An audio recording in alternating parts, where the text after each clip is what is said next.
refrigerators full of women. Goat's milk latte drinking. Here you go again. Please clap.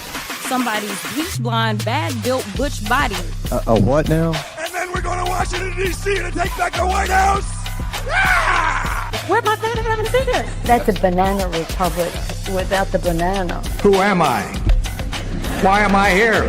Are you a racist? He's a jackass. Pokemon go to the polls. They know one thing. I hate rats. Well, I'm not a crook. I grew up castrating hogs. 4 glorious years, I guess. Vote to confirm a ham sandwich. Ooh, don't do it. Still like beer? 20-foot impressive seahorse he's riding. Correct. It's too damn hot. What is the icon again? Icon. You can't. Never when you were so long. I have the ability to turn people on. Sashing down there and vote for this amendment are officially weird. From one year to the next are the same? YouTube, what is going on? It is me. It is Keith Edwards.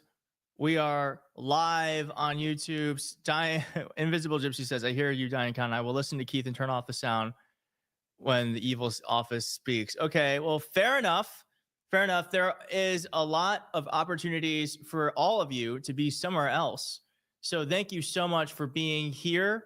If you are new here, hello, my name is Keith Edwards. I host the Keith Edwards Show here on YouTube, and I am very tired. I was in Capitol Hill all day today, talking to members of Congress, senators, hanging out with influencers. I did a man on the street content, and now I'm here to watch this goddamn autocrat lie for 3 hours. But the thing is we are not going to let the liar get away with it. We are going to pay attention. We're not going to tune it out. We're going to show up because democracy requires us to be invested. And if you're going to be invested, that means paying attention, in my opinion. So that is what we are doing today. So let's do something we haven't done in a few days. Let's do roll call. So if you are new here, what that means is I want to know, where are you watching from? Are you in, I don't know, are you in Ireland? Are you in Australia? Are you perhaps in Arizona? Let me know. I will start it off. I'm here. I am in DC, Washington, DC. And we got Iris here from the Bronx, New York. We got England. We got Don from Massachusetts. We got Randy from Oklahoma. Liberty Ann in DC. We have Kathy D from Freeland. We have Louis, Kentucky here. Louisville, St. Louis, Oakland, Kentucky, DC, upstate New York, New Zealand, Oklahoma, Alabama, Florida, Mexico, Tijuana, Mexico. Hello, welcome, Mexico, Germany, and wow, it's incredible. So we are really covering not only the country, we are impacting the world. Thank you so much for being here. Thank you much for being live with me. It means a lot that you're here. I'm wondering, how is everyone feeling today? I just feel, this is how they want us. This is what they want from us. They want us to be exhausted. They want us to feel downtrodden. They want, especially Trump. He wants us to feel like he can do anything and that anything we want to fix is impossible to fix. But I'll tell you what, we are the people. The power is invested in us. Day is either a man or a woman. Day man says they are tired. I am tired, brother. I feel you. Carol feels defeated. Carol, don't feel defeated. It's okay to feel tired. It's okay to feel depressed, but let's not be defeated, because we have not been, it's in the word, we have not been defeated. We are still in this fight together, and we are going to bring the fight to Donald Trump every day. And that's why we are showing this live stream, because we have to make sure that Donald Trump has truth tellers watching him and are willing and able to tell the truth. So, oh my gosh, Liberty Ann's terrified for Social Security. Me too. I've been paying into that shit for 20 years. I've been paying into that shit for 20 years. And now they're going to take it away? My God. Woman's Top 24 says she wants to move away from America. I'll ask the chat, do you think women's top 20 should move away from America? Or do you think that they or she should stay here and fight for the America we believe in, the America we know is there? The 49% who did not want Donald Trump to become president, who knew better. Because I don't think running away from this problem is going to fix it. We have to run through it and into it. And again, that is why we are watching this live stream, because we are staying and fighting. Lisa says, only if she's taking me with her. Uh-oh, we have a Zuki appearance. Let me just turn off the chat for 1 second. Did I turn it off? I don't know. Oh, there's Zuki. We have a Zuki appearance. That means it is going to be a good night if we have Zuki showing up and giving us some love. She is now left. Zuki has a mind of her own, but every now and then she does grace me with her presence. So hello everyone. Kathy G says, hey Zuki. Keith picks up for Adam Mockler. Do it, Keith. I'll try to do whatever you need me to do. Rebecca says, my mom is 96. Let me just put this. I think I can do this. I think I might just do this instead of having the chat. But Rebecca says, my mom, let me read it now. Okay. Sorry. My mom is 96 years old, lives on her own, and they want to take her Meals on Wheels. Really? Yes, really. The billionaire, the richest man in the world, wants to take away your mother's meals. That is a true statement. Thank you, Fire. Thank you, Fire, for the 14 Canadian dollars. The 14 Canadian dollars. And yes, that is so upsetting. And I'm so sorry that is happening. Your mom deserves better. Americans who do not make enough money to get by deserve better. I am just so upset that we find ourselves in this moment where people who have no business in government, don't care about anyone other than enriching themselves, are the ones who are leading its destruction. It is so upsetting. It is so upsetting. Oh my God. Antoine is here from Korea. Hello, Antoine. Thank you for joining the community. By the way, my name is Keith Edwards. I'm not sure if everyone here is subscribed to me, but we are pretty close to 400,000 subscribers. So if you're not subscribed, I do implore you to subscribe. It does help the channel. And here's the thing. Here's something I want to do.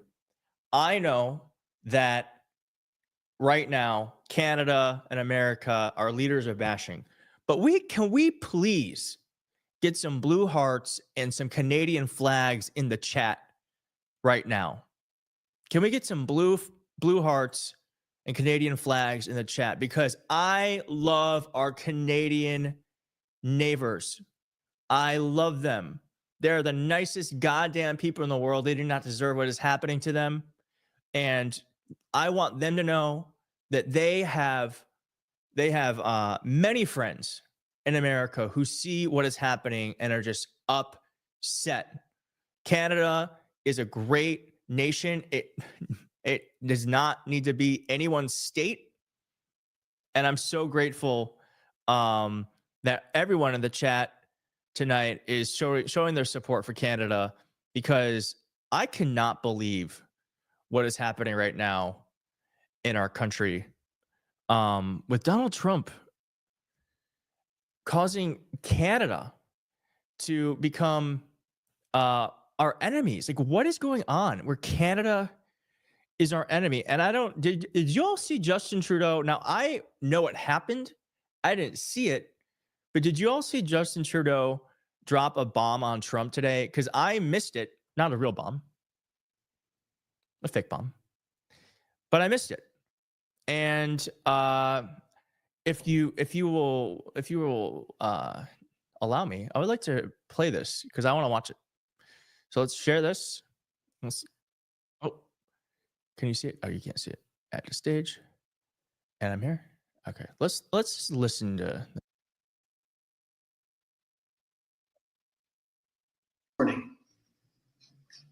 And so did the Canadian response. Canada will be implementing 25% tariffs against $155 billion worth of American goods. And should these tariffs not cease, we are in active and ongoing discussions with provinces and territories to pursue several non-tariff measures. Measures which will demonstrate that there are no winners in a trade war. Fuck yes. Now, Say just that. like I did a month ago, I want to speak first directly to the American people. We don't want this. We want to work with you as a friend and ally. And we don't want to see you hurt either. But your government has chosen to do this to you. Wow. As of this morning, markets are down, and inflation is set to rise dramatically all across your country. Your government has chosen to put American jobs at risk, that the thousands of workplaces that succeed because of materials from Canada or because of consumers in Canada, or both. He is pissed. Did you all see this? I had not seen this. I had been running around all day. I mean, you can look, my lips are chapped. I'm dehydrated. I need to drink some water. I have some here, not nearly enough. But this man is pissed.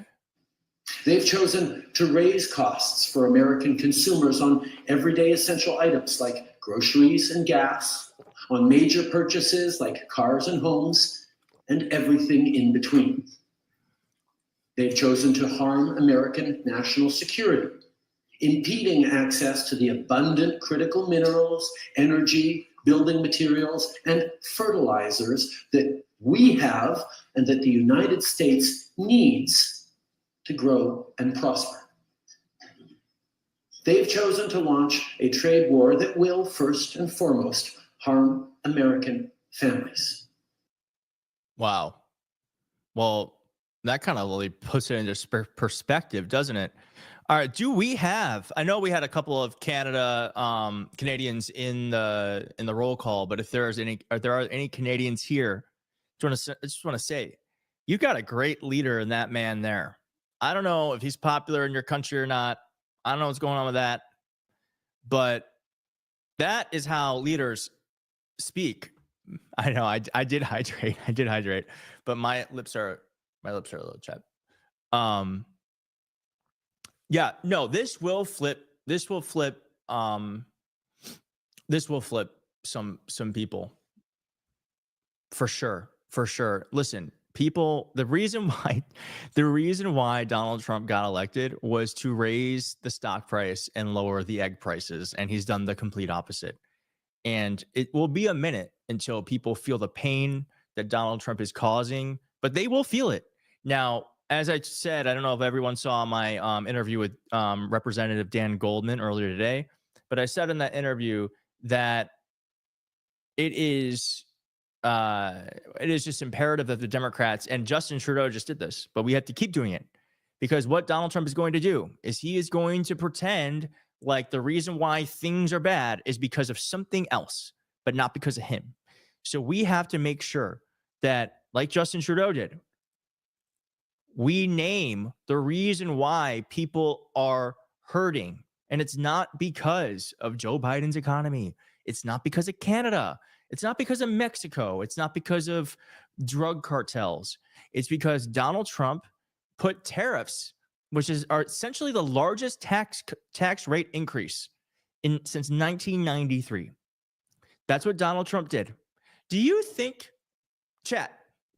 Donald Trump is going to talk about how Canada and Mexico are putting tariffs on us and how it's hurting Americans? Do you think he's going to talk about that tonight? What do you think he's going to talk about? He's going to say there's a golden age in America. This golden egg is rotten, and I mean, I've been watching some of the right wing stuff, and they're acting like everything is fine. Have y'all seen the stock prices? Katie, I asked her if she's going to talk about. Katie goes himself. Vicky. True. He is going to talk about himself, but I also am wondering how long this is going to go on for. I don't know. God, let this be a half-hour speech. Please, God, let this be a half-hour speech. Oh my God. Rick Pine, not a golden age, but a golden shower. Oh, Rick, can we please get some, let's get some raindrop emojis in the chat for Rick Pine. Let's shower him with some love. Oh man. Yes, that is true. Yes, it will be. Yes, this I hate. I hate this so much. And I don't know if you all saw my interview with Peppermint, who is a trans woman. We talked for about 30 minutes at length around what it means to be trans in Donald Trump's America. And more than anything, this makes me so upset that trans people are being attacked by our government for just simply wanting to exist. Thank you, Katie. Thank you, Carol. She was awesome. But trans people just want to exist. They just want to exist. They don't want to hurt anyone. They don't want to get anyone's way. They don't want to make anyone uncomfortable. They just want to live their life. And what Donald Trump and the Republicans are doing are attacking the smallest percentage and most vulnerable people in our population for no other reason than to do the total opposite, which is making sure they don't exist, that they're uncomfortable, and that they're unhappy. And I just think it's despicable. And if karma is real, and I don't know if it is anymore, because if it were, Donald Trump should be anywhere but where he's about to be tonight. But if karma is real, then my hope is that the people who are making the most vulnerable among us suffer, I hope they experience a small portion of that suffering at some point in their own life. That is the only justice that can be happen from this. So it's so disgusting. Oh man. All right. Well, we don't have to have it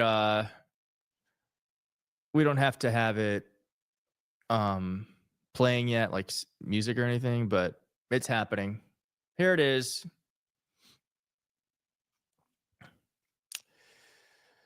There they are. Those two pieces of shit. There they are, just sitting there and fucking Mike Johnson. Everyone's saying bye. No, don't leave. Stay with us. Stay. We're going to have a congressman come on afterwards.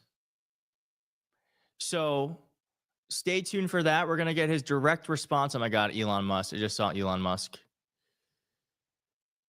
Kathy says they're trying to convince us that he is playing 4D chess with Ukraine and economic strategies that we are too stupid to understand, but we need to trust it's for our own good. Get the F out of here. I totally agree with that. And thank you for the $10, Kathy. Thank you so much. Oh, man.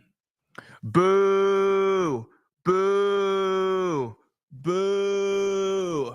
Boo. All right, let's just listen to it a little bit, I guess. tone and tenor that Trump has brought into Washington. And Democrats want to match that energy, but I think that there's some division about whether or not that's actually going to be effective at this particular moment, or if you should just let Trump be Trump and stay out of the fray. Well, letting Trump be Trump and staying out of the fray are two different things, of course. And Caitlin Collins, one of the things that is definitely true is that President. Do you think that Democrats should even be there? Do you think Democrats should even be there? The new director of the FBI. Oh my God! It is like a clown show of fucking terrible people. Yeah. Kash Patel. But one of the things that's also true is that there's Asha Vance, the second lady. One of the things that's also true is that he likes to riff, and when he does, he sometimes says things that get him into some sort of trouble. Here. Yeah, Jake, I'm told he'll riff tonight if Mafia Democrats are Brian severely disrupting his speech. He is Brian with the comment of the night. The entire Trump family. There's Donald Trump Jr., Tiffany Trump, her husband, Laura Trump as well, in addition to Ivanka Trump and Jared Kushner in different positions than they were ever during these moments where they were members. Brian said this is like a mafia meeting. Trust me, he said it. I can't find it. To your left, as you can see. And also one person, Jake, earlier everyone was looking at Elon Musk, but Steve Witkoff was also inside that room. Obviously, he has proven to be a critical player over the last 6 weeks when it comes to Trump's foreign policy from Israel to Russia and Ukraine as well. We've just gotten some excerpts of what we are going to hear from President Trump tonight. And Jeff Zeleny is here with me. And thank Jeff, you so much Ukraine has been for the 1999. Thank you so much. It certainly has been. And this is something that he clearly wanted to make a deal. Thank you for the 819 people watching this live stream. We are commiserating together. We are booing we do not believe, these pieces of shit. Right up to it by saying, I'm working tirelessly to end this savage conflict. I appreciate you all for being here. If you have not liked the live, please consider liking the live. Killed or wounded. If you do not subscribe, please consider subscribing. It is one of the best ways you can help the channel. Of course, we've heard that before, but and thank you so much. Goes on to blame President Biden. And Caitlin, that is a theme we are seeing not just on egg prices, but also on Ukraine and many other examples. As you know, he talks about how many likes is the live stream at? To bring down I can't see on this thing I'm using. Ukraine on day one. Obviously, those are tough, difficult tasks to do, as any White House proven very much to be so for President Trump, as he's talked about, a myriad of issues that he is entering office with. I do expect we'll hear that criticism of President Biden throughout this. Could be 1,000. Comes in. Could be 1,000. Watching the cabinet, but the Supreme Court is something else that is a major difference here as the president enters his second term. This is a majority of the Supreme Court with 3 of his members on. Let's listen in to Speaker Johnson. The chair appoints as members of the committee on the part of the House to escort the President of the United States into the chamber the following: the gentleman from Louisiana, Mr. Scalise; the gentleman from Minnesota, Mr. Emmer; the gentlewoman from Michigan, Mrs. McClain; the gentleman from North Speaker Carolina, Mike Johnson Mr. has Hudson. now gavelled in. Of course, he was in a very different moment than he was a year ago when he was seated next to Vice President Harris and President Biden was delivering this message, and he had to watch his reactions maybe a little more carefully than he will have to tonight, this evening, with J.D. Vance next to him and President Trump in front of him. And Jeff, obviously, to what you were saying was such a great point, because watching the Supreme Court justices that show up tonight, given Trump fundamentally reshaped the Supreme Court in his first term, and it had a massive impact. If you don't like what you're seeing, just throw the tomatoes. His entry into office this time, the indictments against him, and what that looks like, and also on the court cases of those very important executive orders and the very critical issues that could wind up before the Supreme Court. No question. As important as this House majority is and Senate majority is, the Supreme Court majority equally important deciding these key questions. Yeah, and a question, of course, if he will get another chance during his second term to nominate someone else to the court, Jake. Obviously, these are the people that everyone watches in these speeches, not just what the president himself says, but also everyone who's in the room. And that moment from last year with Senator James Lankford, where he agreed with President Biden as he described that bipartisan deal that was sunk by Trump. Those are the moments that also can stand out on a night like this. Let's check in with Dana Bash, who's inside the Capitol. I think still in the statuary hall. Dana. Yes, and Jake, one of the things that I think you. No. Sorry. This is a no Dana Bash network channel. Okay, we do not need to hear her voice. The shit she did to Kamala Harris, I will never forget. Never. No. That is a partisan hack. Happy to just listen to the sounds of everyone typing and throwing tomato emojis rather than having to hear her goddamn voice. So as we can see here, all right, these are these members of Congress walking in here. These are my guess is these are Republicans because they're clapping for them. So I don't particularly like them. They do look like Republicans. There they are walking down to the floor of the Capitol. Interestingly, this is the time now. It took there was an insurrection in order to get into the Capitol, and now they just get to walk in without having to riot. All right. Is Dana Bash's voice gone? Okay, it is. Okay. Because, of course, President Trump fired the chairman of the Joint Chiefs of Staff, C.Q. Brown, and some other top military officials. He was elected the first time and the second time to be a disruptor. And I think he's disrupting more now than he did the first time, even though there was the ban on for watching, visitors from for subscribing, mostly majority, for liking, etc. I only exist. This channel only exists there was a because plan. Each and every one of you watches it. And I am truly. This channel does not exist without you. The pace is so much thank more you kinetic, and the for picture being that was just here. up. The Republican We are speaker, in this the Republican together. Vice So President, thank you. is one of the reasons why Donald Trump remembers the first term. And his first, when he did this for the first time back in 2017, there was a Republican speaker and a Republican vice president. But then in the 2018 midterms, the Democrats won the House, and Nancy Pelosi was. I'm going to mute this more. I thought I was starting. First time. I was literally just there. I was there. I was in the basement. Who is this? All right, here we go. These are more. There we go. There's this guy. New members of the Supreme Court enter House chamber. Okay. I'm guessing these are like. Oh, God. All right, let's throw those tomato emojis. Wait. Everyone drink when calls Democrat's name. I think people would get public intoxication. Oh my God. Or not public, like, poisoning, alcohol poisoning.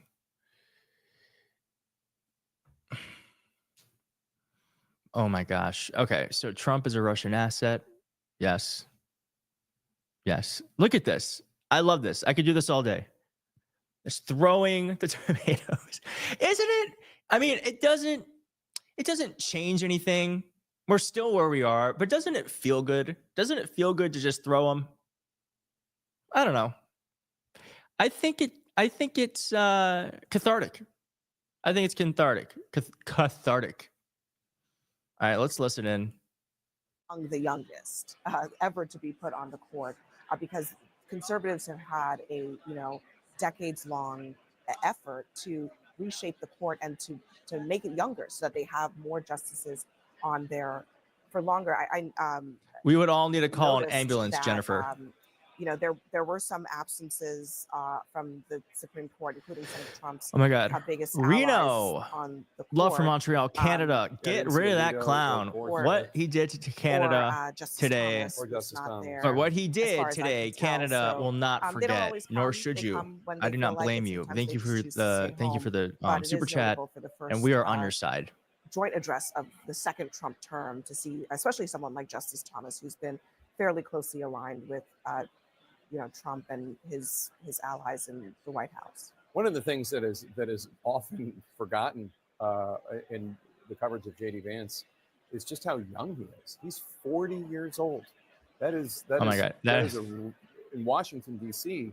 I'm 40. Millennial vice president, I believe. That's an infant in Washington I'm D.C. 40. Where we have several senators in their 80s. But yeah, I'm here. About He's the there. Republican Party, Jake, honestly. Who wins? And this is one of the big struggles that Democrats have, is moving on generationally to in style substance and actual Dynamite. age. It's something that, Nancy Pelosi did a pretty masterful job of handing over power to Hakeem Jeffries and something of a new generation of leadership in the House, but that new generation, quote unquote, still much older than the new generation of Republicans.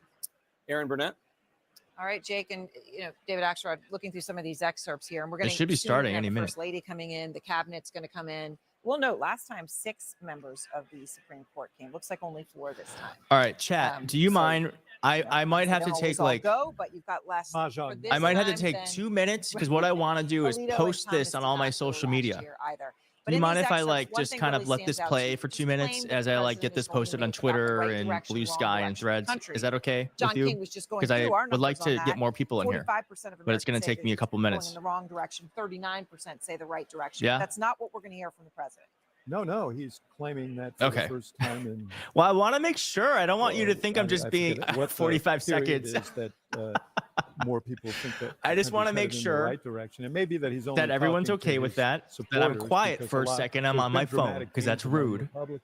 The fact is, people are still struggling with the same problems that they've been struggling with, and you can see later in the excerpts that he is, pledging himself once again to deal with costs, sort of inferring that it's Biden's fault, and that's what politicians do. It will only last so long. And one thing I'm wondering about is he going to address the budget that's coming up and the big fight where he wants a $4.5 trillion tax cut to be offset by $2 trillion in cuts, including $800 billion or so in Medicaid. Something that he said he wouldn't do. That's what how specific will he get? And obviously that's not in here yet. Prices are up. I should note 3% since he took office. Ashley, one thing is people are looking at this room, and we do expect First Lady's going to be coming in and announced, and the cabinet. Then this is going to begin.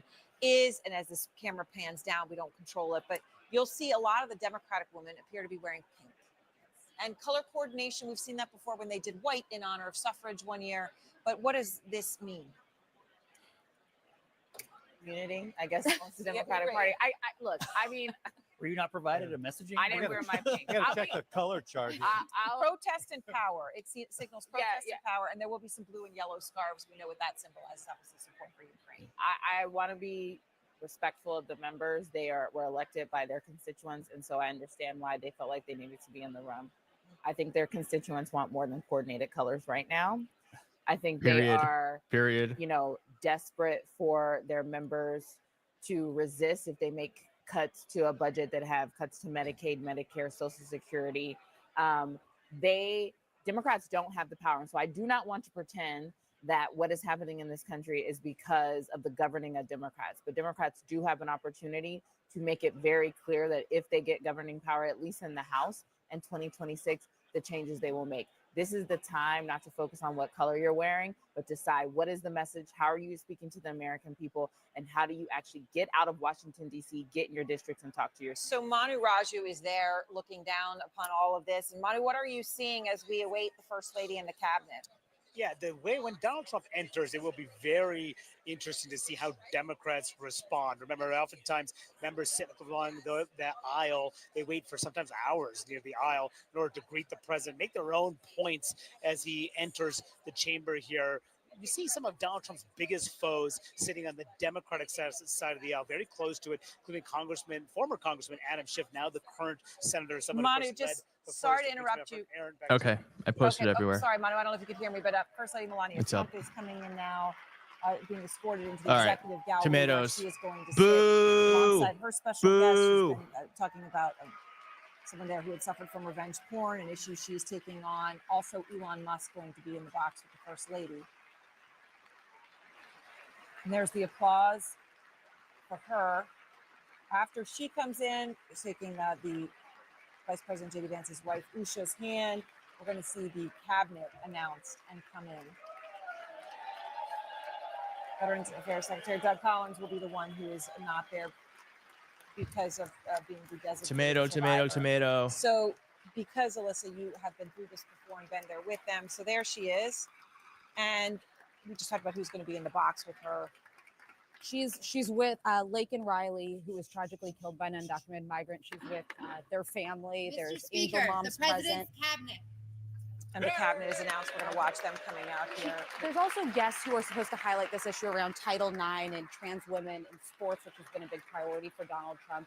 So a lot of this, I mean, the excerpts we've gotten seem really generic. They sound very similar to his swearing in.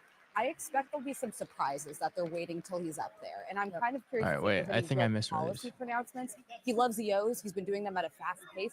He may be kind of holding his cards close. And we'll see what they do. And Marco Rubio, Secretary of State. Crown and Coke goes. Lovely do man keeps me staying here in Canada. Thank you, Crown and Coke, and thank you for the 14 Canadian dollars.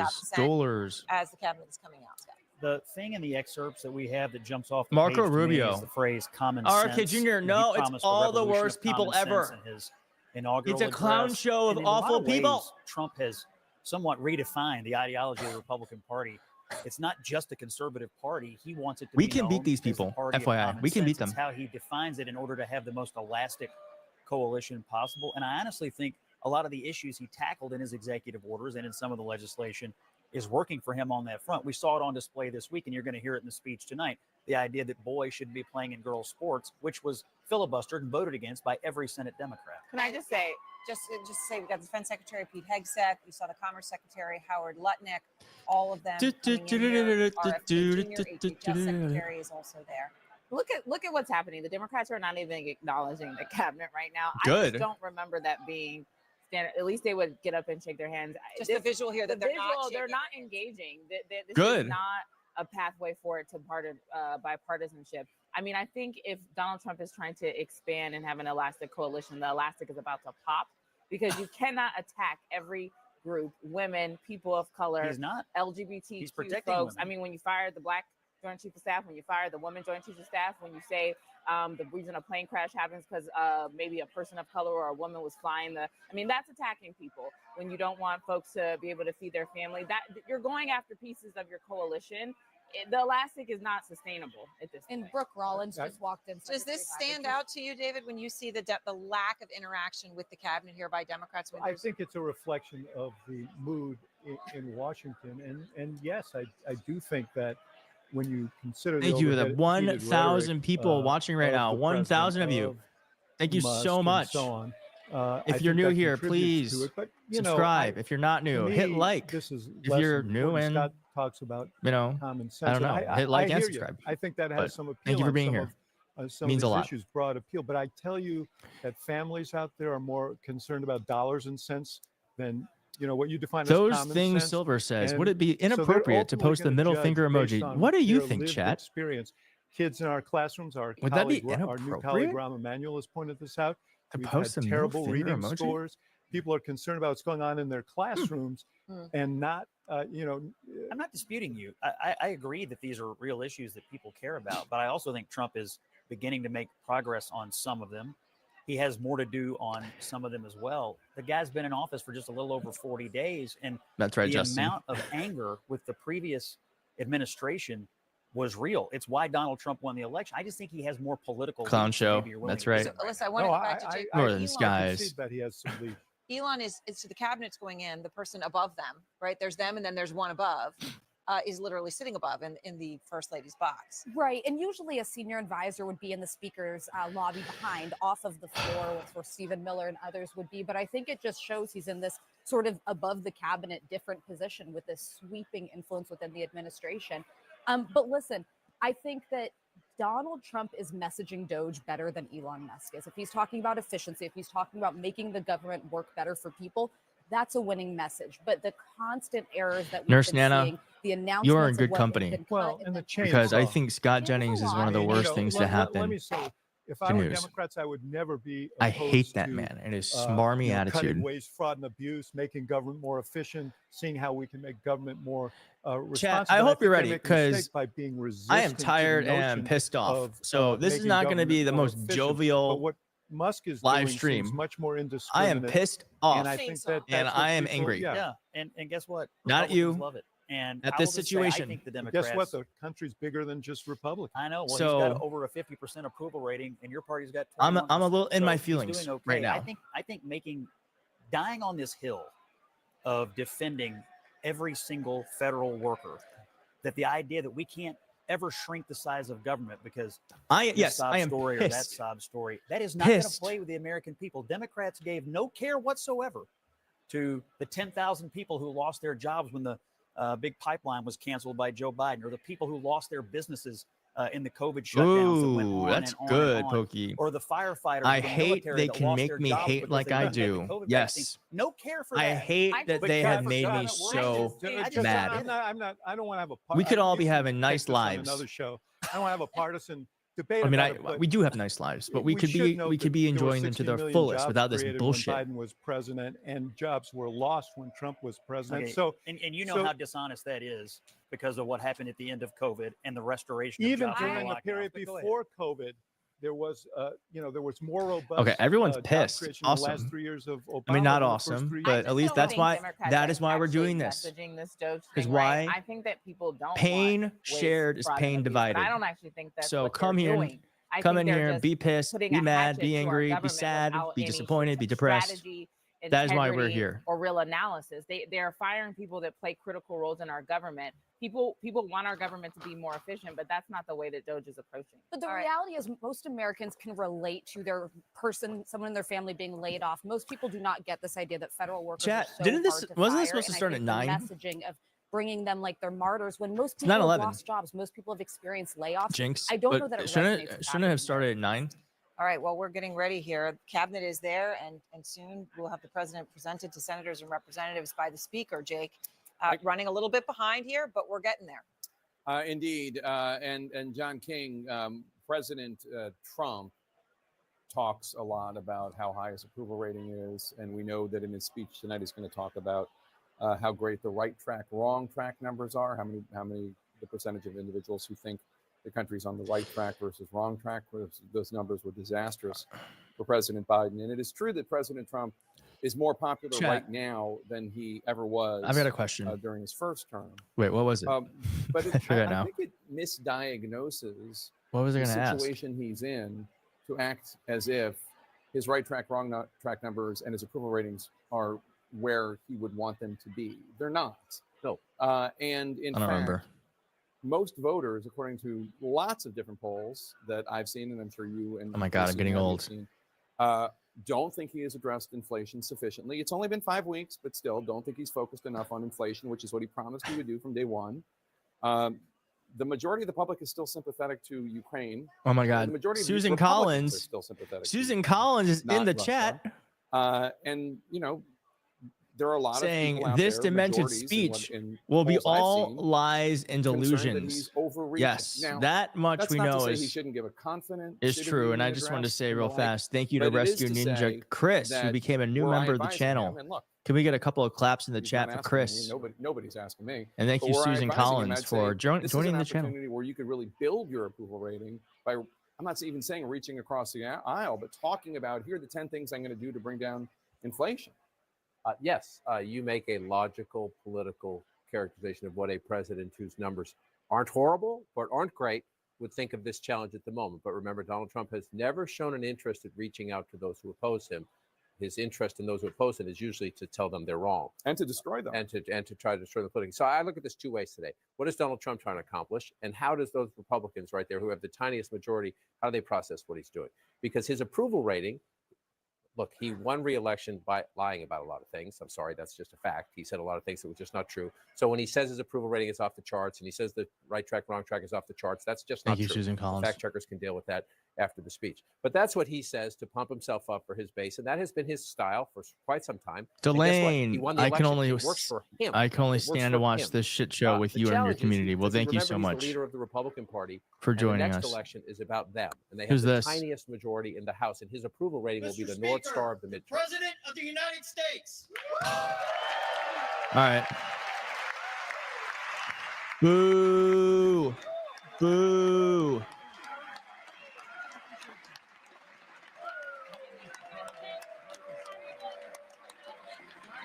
I'm running out of tomatoes.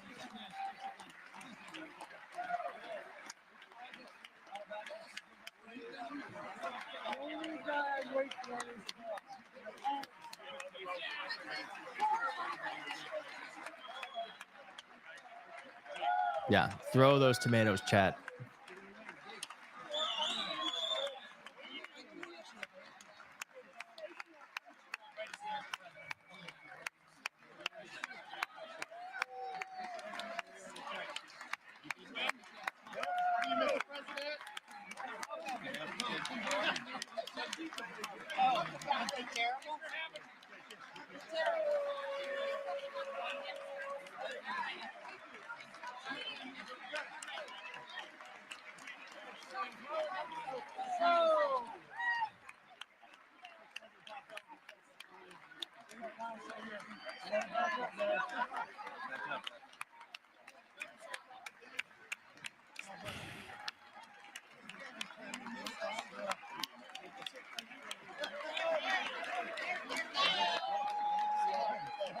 Boo!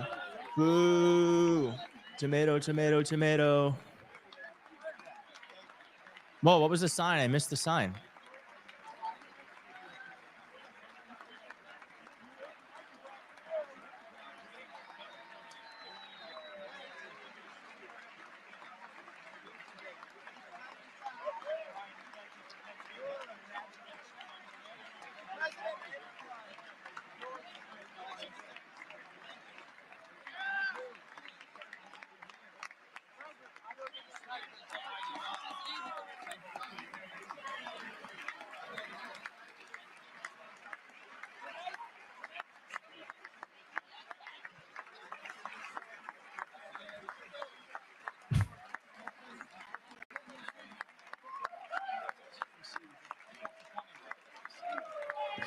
Thank you. Democracy must prevail. Saying Scott Jennings, MAGA Mike, Trump, and F. Ellen can all take a one-way trip to Mars or hell. I don't give a fuck. Yes, I feel that.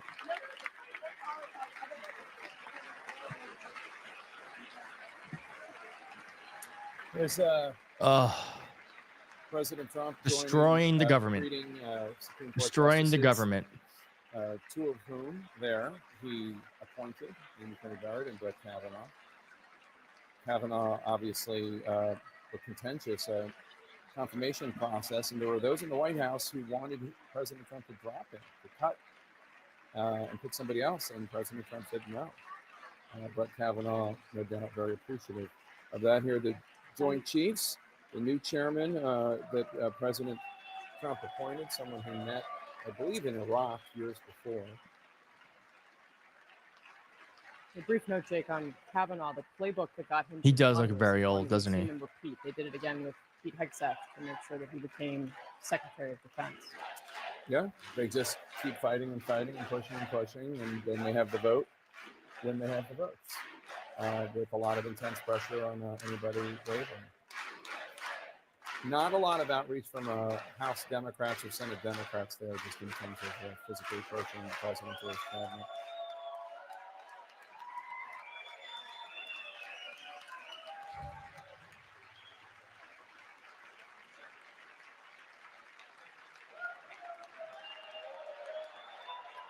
Boo. Boo. He's giving the Vice President and the Speaker copies of the address, the joint address to Congress, not an official State of the Union address, but basically the same thing. Serves the same function in our national life. Yeah.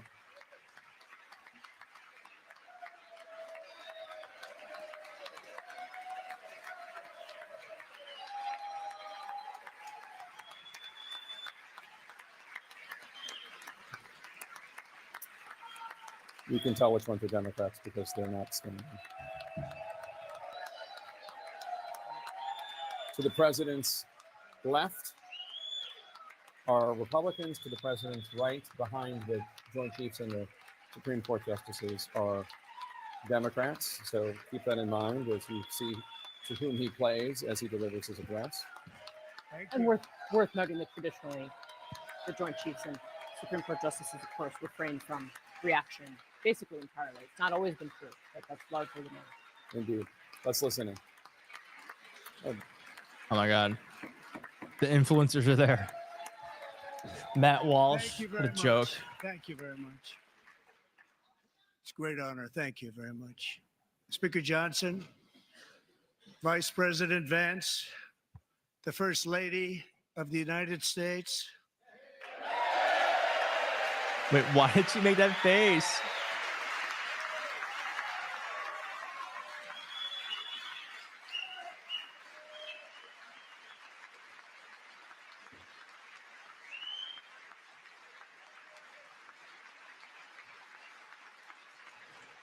Boo. Boo. Members of the United States Congress, thank he you very sounds much. old. And to my fellow He sounds old. citizens, America is back. Is it?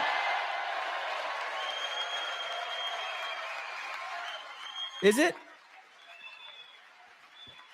Is America back? Back where?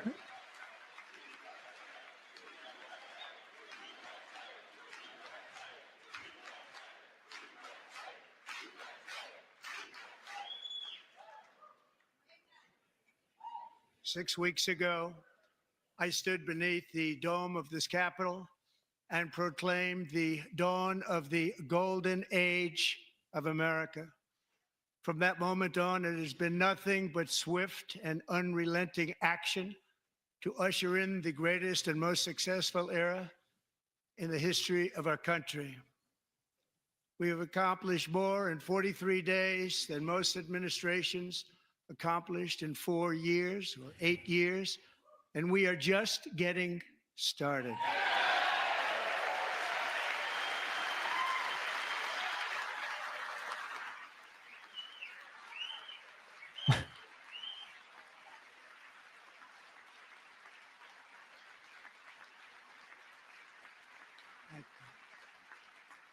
I return to this chamber tonight to report that America's momentum is back, our spirit is back, our pride is back, our confidence is back, and the American dream is surging bigger and better than ever before.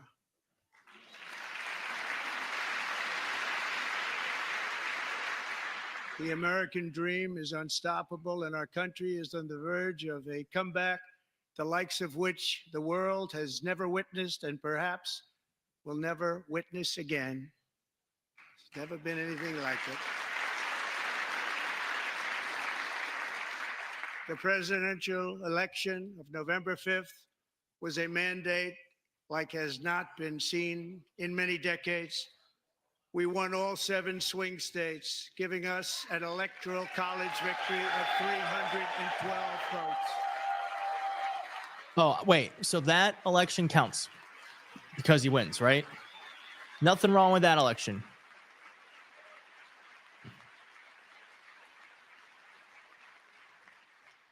We won the popular vote by big numbers and won counties in our country.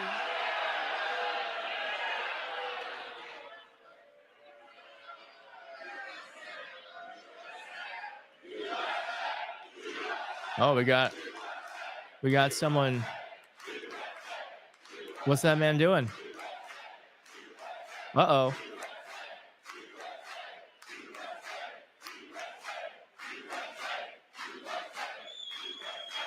And won counties in our country. He's still going. 2,700 to 525. On a map that reads almost completely red for Republican.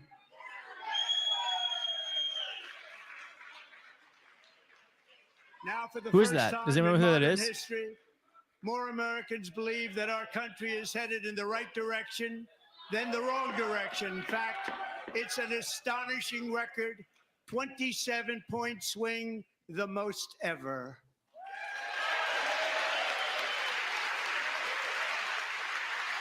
It's Al Green. That is Al Green. Everyone, say hello. Say thank you, Rep. Green. Al Green. We love verbal dissent. Small business optimism saw its single largest one-month gain ever Keep going, recorded, baby. a Yes. 41-point Fuck jump. yes. Members are directed to uphold and maintain decorum in the House and to cease any further disruptions. That's your warning.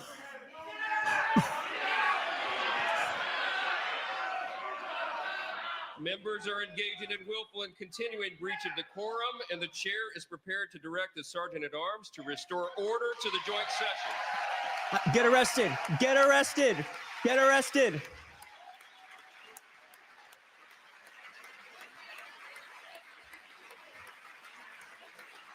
Al Green, baby. Woo!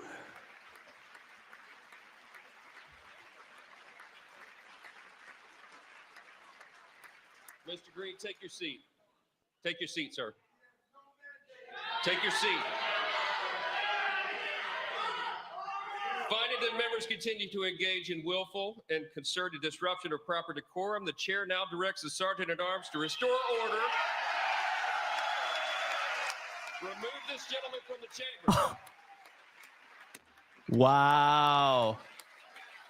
He shouldn't go. He should make them pull him out. Wow. Resist. That's right. Resist.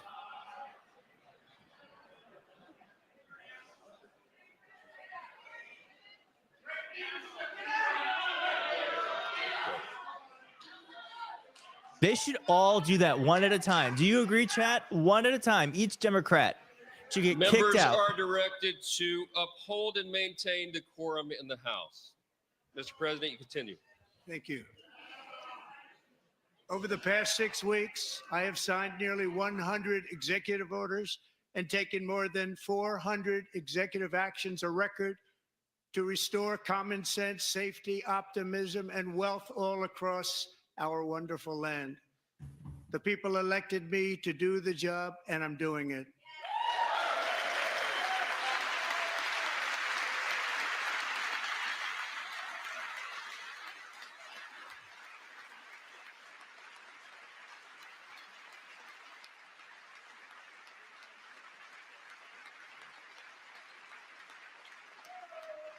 In fact, it has been stated by many that the first was month awesome. of our presidency, it's our See, this is why we watch. is the most successful in the history of our nation. By many.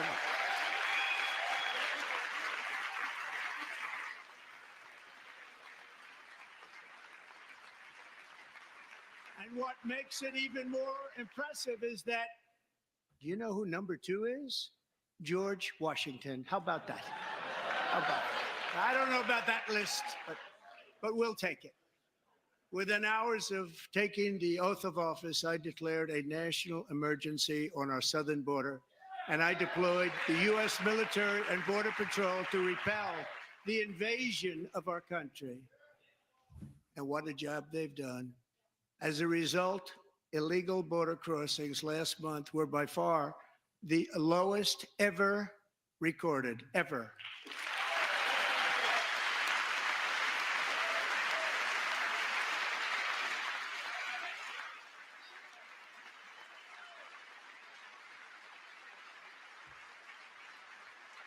They heard my words and Lie. they chose not to come. Lie. Much easier that way.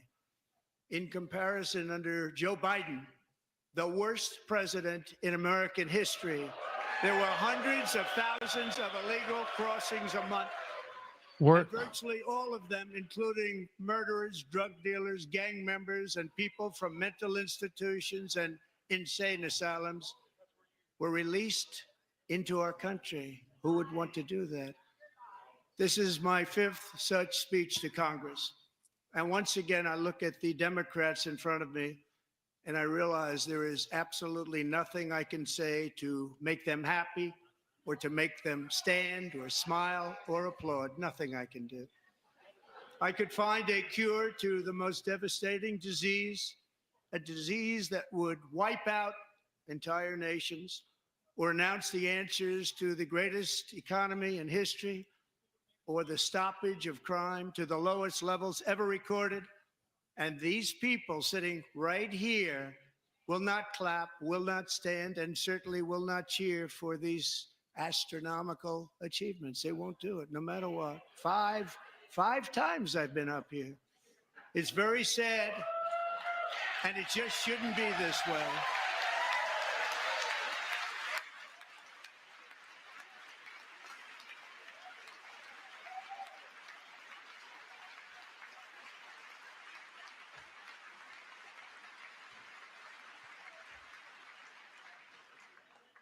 So Democrats sitting before me, for just this one night, why not join us in celebrating so many incredible wins for America? For the good of our nation, let's work together and let's truly make America great again.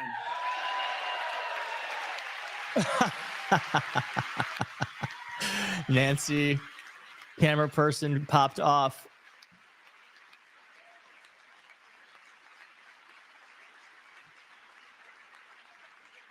Every day, my administration is fighting to deliver the change America needs to bring a future that America deserves, and we're doing it. This is a time for big dreams and bold action. Upon taking office, I imposed an immediate freeze on all federal hiring, a freeze on all new federal regulations, and a freeze on all foreign aid.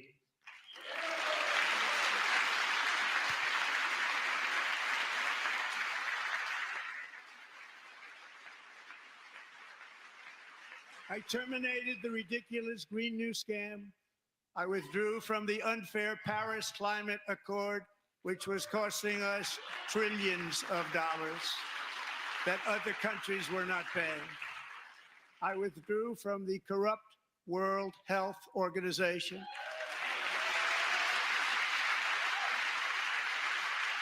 And I also withdrew from the anti-American UN Human Rights Council.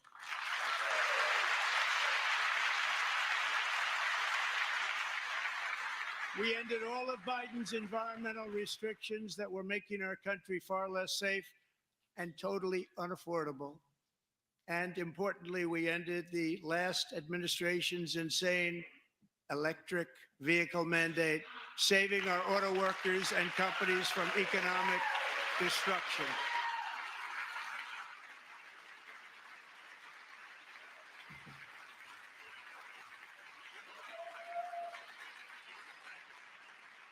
To unshackle our economy, I have directed that for every one new regulation, 10 old regulations must be eliminated, just like I did in my very successful first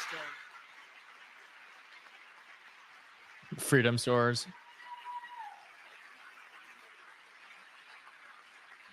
And in that first term, we set records on ending unnecessary rules and regulations like no other president had done before. We ordered all federal workers to return to the office. They will either show up for work in person or be removed from their job.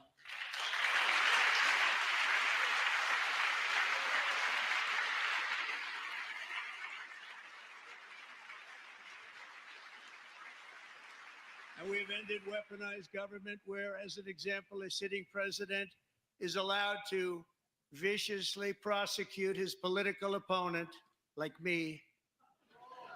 How did that work out? Not too good. Not too good. Oh, I hate this. Oh, I hate this so much. You know what? Fuck Merrick Fuck Merrick Garland. And I have stopped all government censorship and brought back free speech in America. It's back. Unless you're protesting him.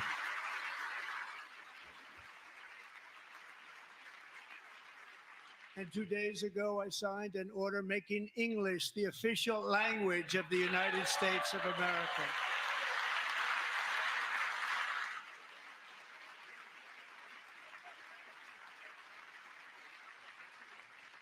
I renamed the Gulf of Mexico the Gulf of America. Oh, yeah, that really helped everyone's life, right? Renaming all that shit. And likewise, I renamed for a great president, William McKinley, Mount McKinley again. Okay. The stock is falling. Beautiful Alaska. Eggs are $20 a dozen. We've ended the tyranny of so-called diversity, equity, and inclusion policies all across the entire federal government and indeed the private sector and our military. Wow, he renamed shit. Exactly. And our country will be woke no longer.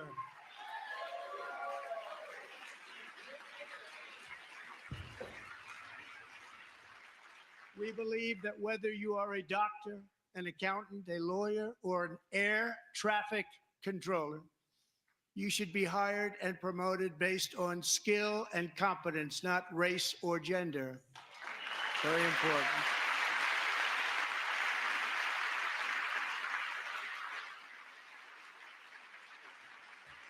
You should be hired based on merit. And the Supreme Court, in a brave and very powerful decision, has allowed us to do so. Thank you. Thank you very much. Thank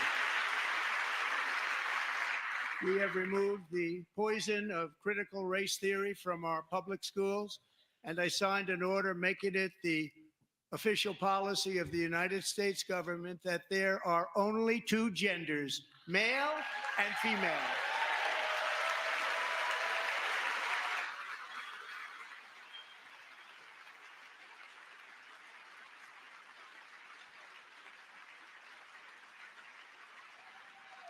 Okay. I also signed an executive order to ban men from playing in women's sports. Wow. It really helps so many people. Thank you, Donald Trump. You've really changed so many lives. When you renamed the body of water and stopped 4 people from being able to be in sports. 3 years ago, Peyton McNabb was an all-star high school athlete, one of the best, preparing for a future in college sports.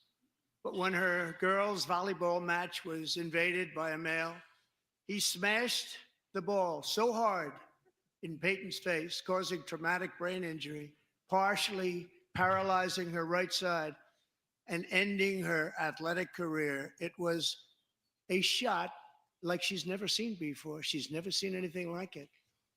Peyton is here tonight in the gallery, and Peyton, from now on, schools will kick the men off the girls' team, or they will lose all federal funding.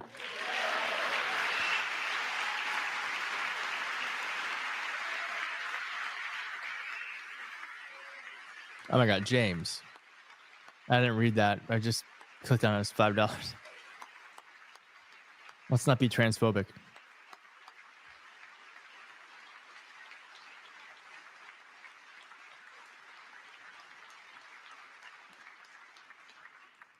And if you really want to see numbers, just take a look at what happened in the women's boxing, weightlifting, track and field, swimming, or cycling, where a male recently finished a long-distance race 5 hours and 14 minutes ahead of a woman for a new record by 5 hours. Broke the record by 5 hours. It's demeaning for women, and it's very bad for our country. We're not going to put up with it any longer. All right, chat. Let's get some tomatoes in the chat. Let's throw some booze. Let's just keep the energy up. Nancy Pelosi looks pissed.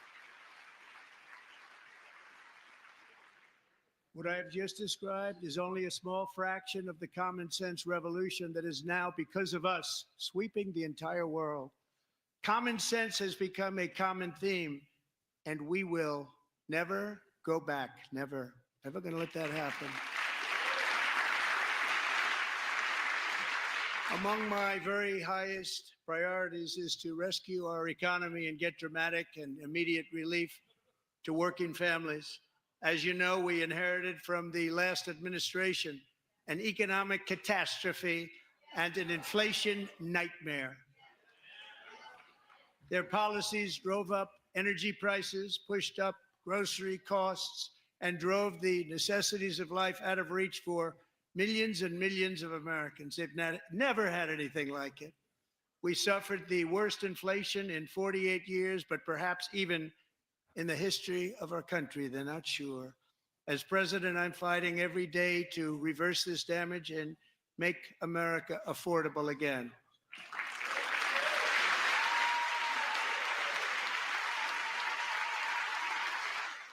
Is he, though?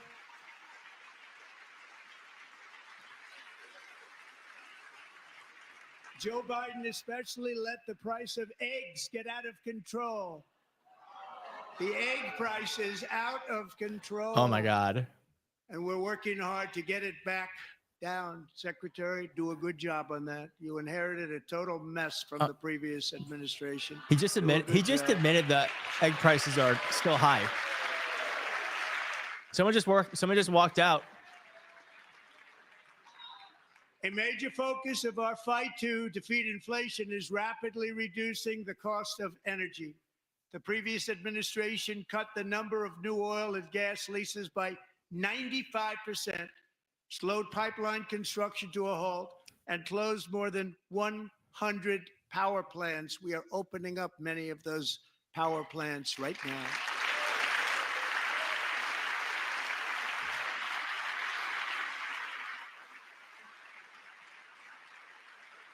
And frankly, we have never seen anything like it. That's why on my first day in office, I declared a national energy emergency.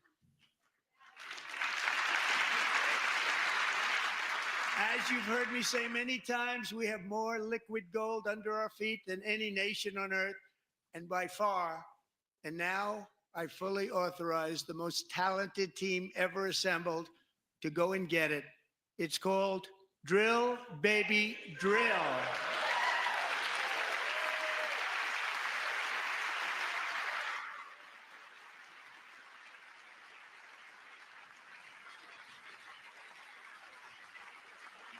My administration is also working on a gigantic natural gas pipeline in Alaska, among the largest in the world, where Japan, South Korea, and other nations want to be our partner with investments of trillions of dollars each. There's never been anything like that one. It will be truly spectacular. It's all set to go. The permitting is gotten. And later this week, I will also take historic action to dramatically expand production of critical minerals and rare earths here in the USA.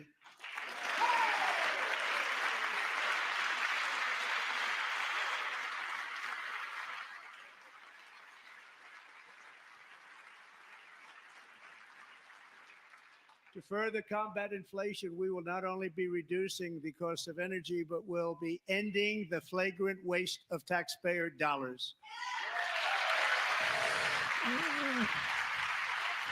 Yo, he has not said anything honest yet, except that he renamed the Gulf of America. That's like the only thing that's true. I have created the brand new Department of Government Efficiency. GOES.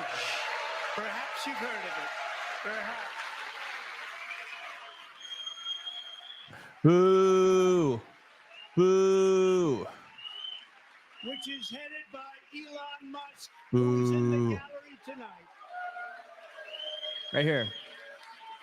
Hey, right there, you fucking billionaire piece of shit. Leave our government alone.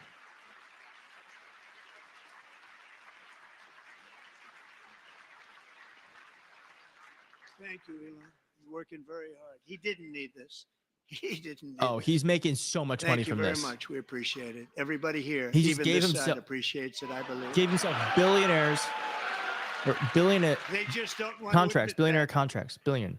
Just listen to some of the appalling waste we have already identified. Oh God. $22 billion from HHS to provide free housing and cars for illegal aliens. $45 million for diversity, equity, and inclusion scholarships in Burma.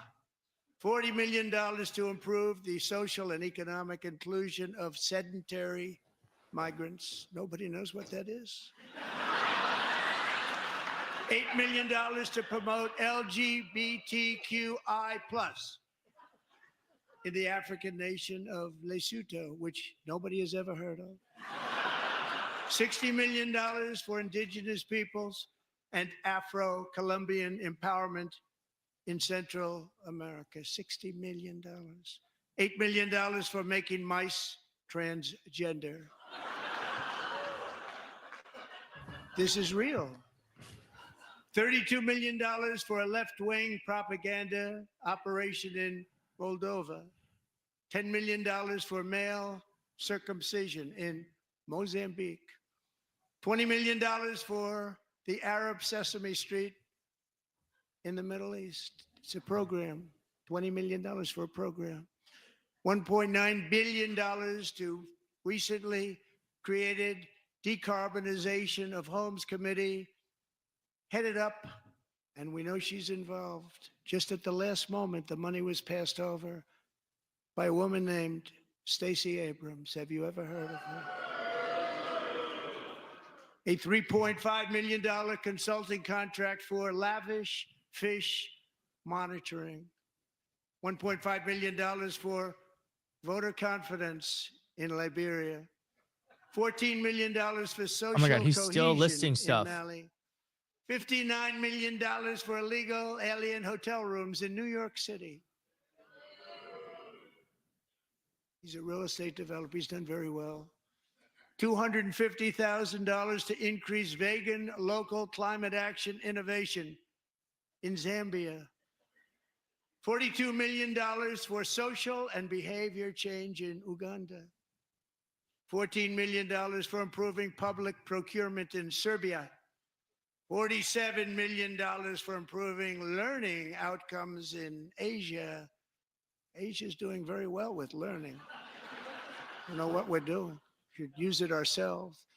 And $101 million for DEI contracts at the Department of Education.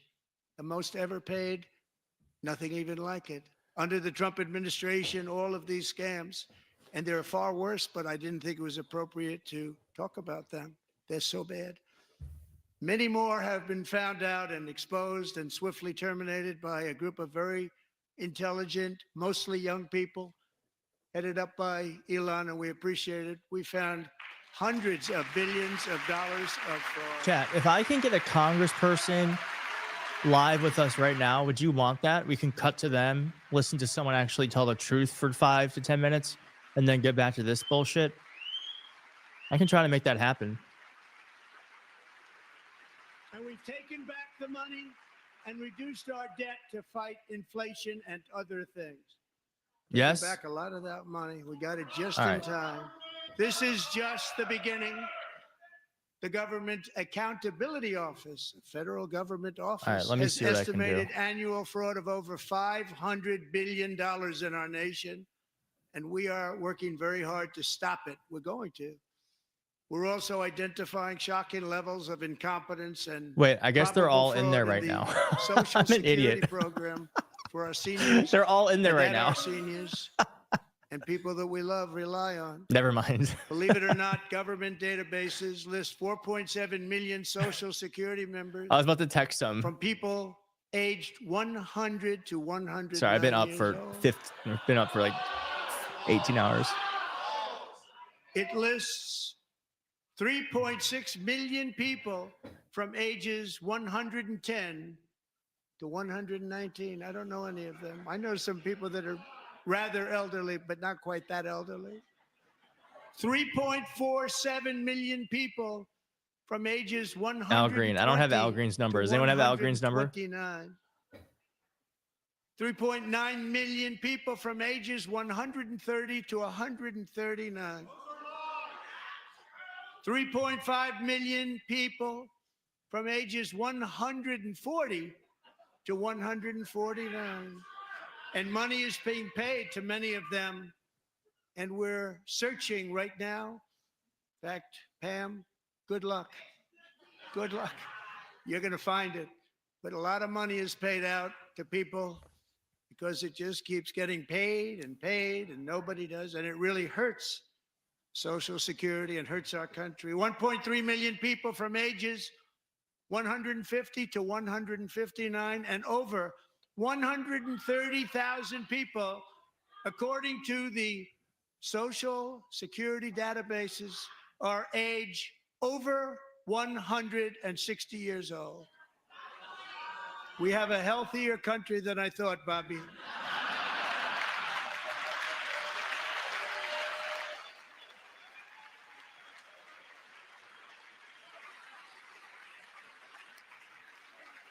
Oh my God, he looks like shit. Including, to finish, 1,039 people between the ages of 220 and 229 One person between the age of 240 and 249. These are lies. And one person is listed at 360 years of age. More than 100 years. More than 100 years older than our country. But we're going to find out where that money's going. And it's not going to be pretty. By slashing all of the fraud, waste, and theft we can find, we will defeat inflation, bring down mortgage rates, lower car payments and grocery prices, protect our seniors, and put more money in the pockets of American families.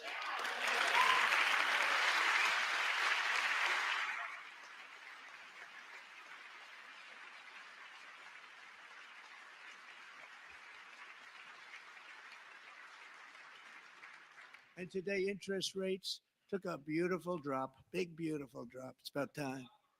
And in the near future, I want to do what has not been done in 24 years, balance the federal budget. We're going to balance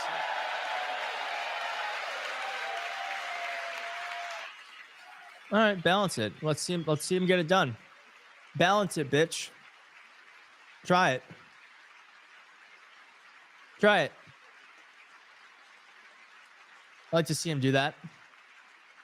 Gone in debt. With that goal in mind, we have developed in great detail what we are calling the Gold Card, which goes on sale very, very soon. For $5 million, we will allow the most successful job-creating people from all over the world to buy a path to U.S. citizenship. It's like the green card, but better and more sophisticated. And these people will have to pay tax in our country. They won't have to pay tax from where they came. The money that they've made, you wouldn't want to do that, but they have to pay tax, create jobs. They'll also be taking people out of colleges and paying for them so that we can keep them in our country instead of having them being forced out. Can you sell citizenship? Number one, at the top school, as an example, being forced out and not being allowed to stay and create tremendous numbers of jobs and great success for a company out there. So while we take out the criminals, killers, traffickers, and child predators who are allowed to enter our country under the open border policy of these people, the Democrats, the Biden administration, the open border insane policies that you've allowed to destroy our country, we will now bring in brilliant, hardworking, job-creating people. They're going to pay a lot of money, and we're going to reduce our debt with that money.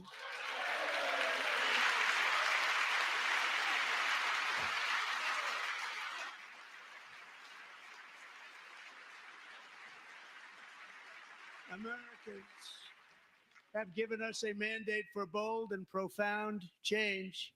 For nearly 100 years, the federal bureaucracy has grown until it has crushed our freedoms, ballooned our deficits, and held back America's potential in every possible way. The nation founded by pioneers and risk takers now drowns under millions and millions of pages of regulations and debt. Approvals that should take 10 days to get instead take 10 years, 15 years, and even 20 years before you're rejected. Meanwhile, we have hundreds of thousands of federal workers who have not been showing up to work. My administration will reclaim power from this unaccountable bureaucracy, and we will restore true democracy to America again.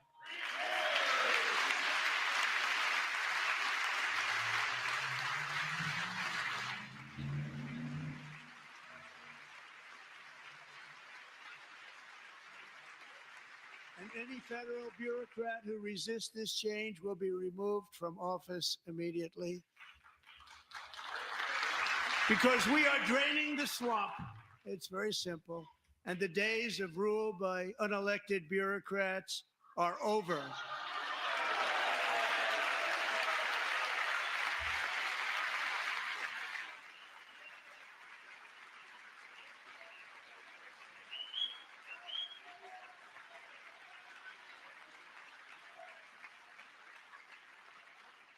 And the next phase of our plan to deliver the greatest economy in history is for this Congress to pass tax cuts for everybody. They're in there. They're waiting for you to vote. And I'm sure that the people on my right, I don't mean the Republican right, but my right here, I'm sure you're going to vote for those tax cuts because otherwise I don't believe the people will ever vote you into office. So I'm doing you a big favor by telling you that.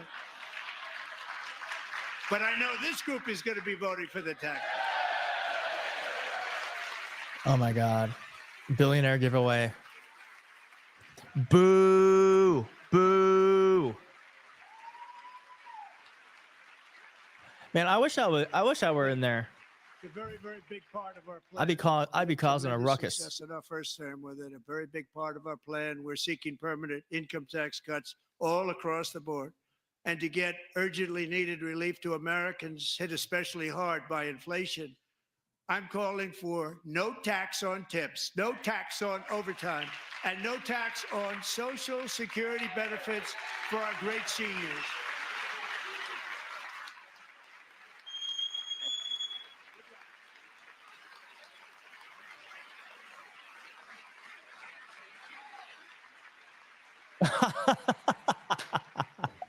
Start by And I paying your also taxes.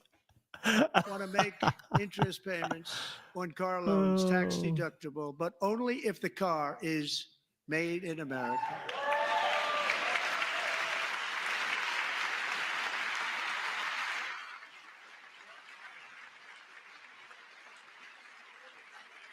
And by the way, we're going to have growth in the auto industry like nobody's ever seen. Plants are opening up all over the place. Deals are being made, never seen. That's a combination of the election win and tariffs. It's a beautiful word, isn't it? That, along with our other policies, will allow our auto industry to absolutely boom. It's going to boom. Spoke to the majors today, all three, the top people, and they're so excited. In fact, already numerous car companies have announced that they will be building massive automobile plants in America, with Honda just announcing a new plant in Indiana, one of the largest anywhere in the world.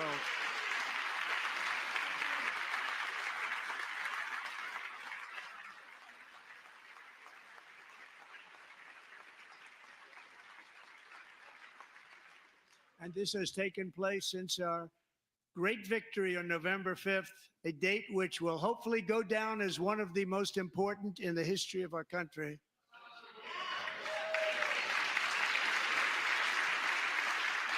In addition, as part of our tax cuts, we want to cut taxes on domestic production and all manufacturing.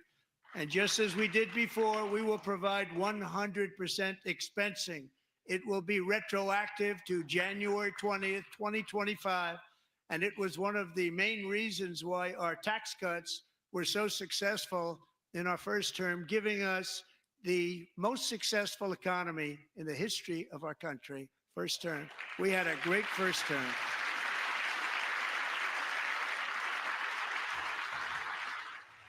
If you don't make your product in America, however, under the Trump administration, you will pay a tariff, and in some cases, a rather large one. Other countries have used tariffs against us for decades, and now it's our turn to start using them against those other countries.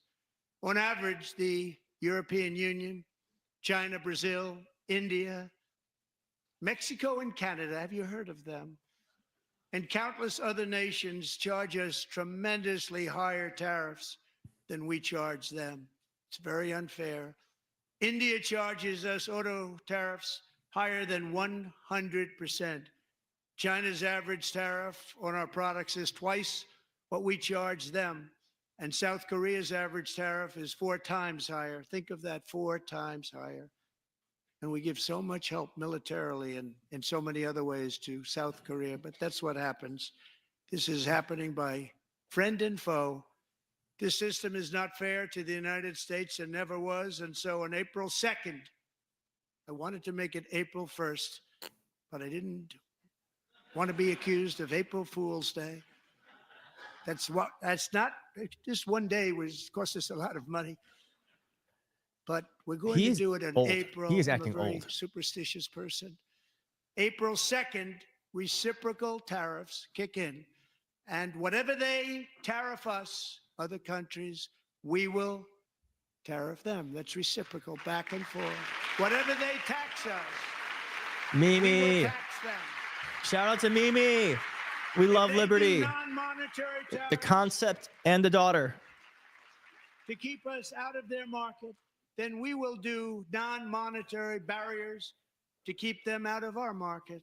There's a lot of that too. They don't even allow us in their market. We will take in trillions and trillions of dollars and create jobs like we have never seen before. I did it with China and I did it with others, and the Biden administration couldn't do anything about it because there was so much money they couldn't do anything about it. We have been ripped off for decades by nearly every country on earth, and we will not let that happen any longer.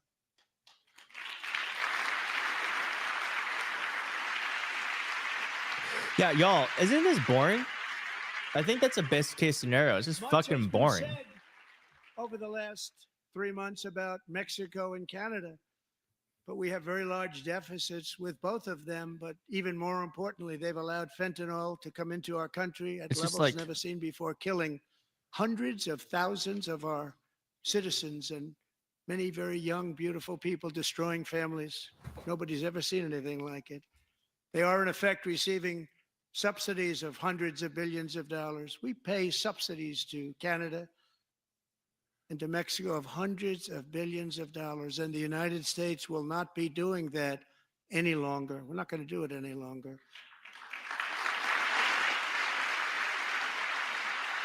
Thanks to our America First policies we're putting into place, we have had $1.7 trillion of new investment in America in just the past few weeks. The combination of the election and our economic policies that people of SoftBank, one of the most brilliant anywhere in the world, announced a $200 billion investment. OpenAI and Oracle, Larry Ellison, announced $500 billion investment, which they wouldn't have done if Kamala had won. Apple announced $500 billion investment. Tim Cook called me. He said, I cannot spend it fast enough. It's going to be much higher than that, I believe. They'll be building their plants here instead of in China. And just yesterday, Taiwan Semiconductor, the biggest in the world, most powerful in the world, has a tremendous amount, 97% of the market, announced a $165 billion investment to build the most powerful chips on earth right here in the USA.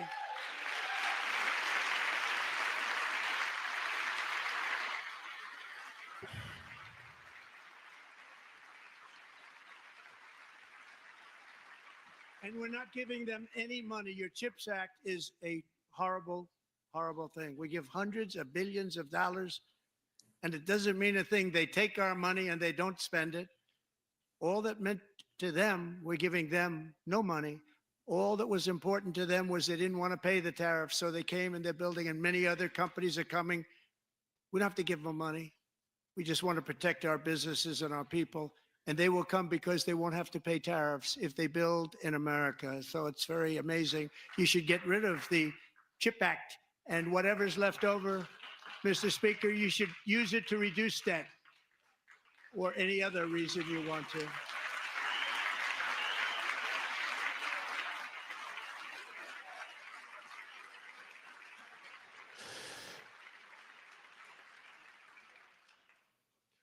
Our new trade policy will also be great for the American farmer. I love the farmer. Who will now be selling into our home market, the USA, because nobody is going to be able to compete with you. Because there's goods that come in from other countries and companies. They're really in a bad position in so many different ways. They're uninspected.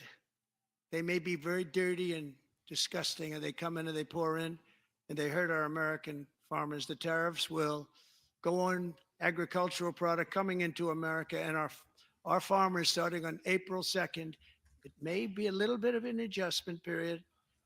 We had that before when I made the deal with China, $50 billion of purchases, and I said, just bear with me, and they did. They did. Probably have to bear with me again, and this will be even better. That was great.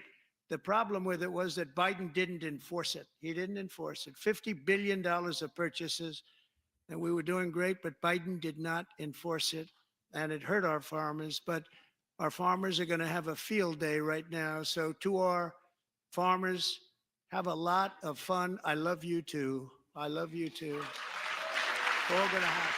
The farmers are pissed because the government subsidies they need are going away.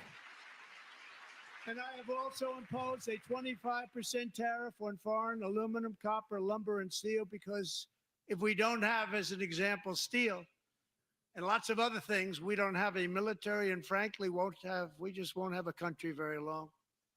Here today is a proud American steelworker, fantastic person from Decatur, Alabama, Jeff Denard.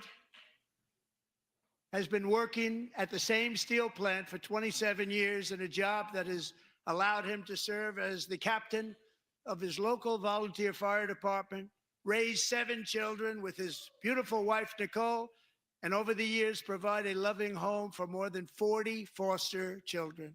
So great, Jeff.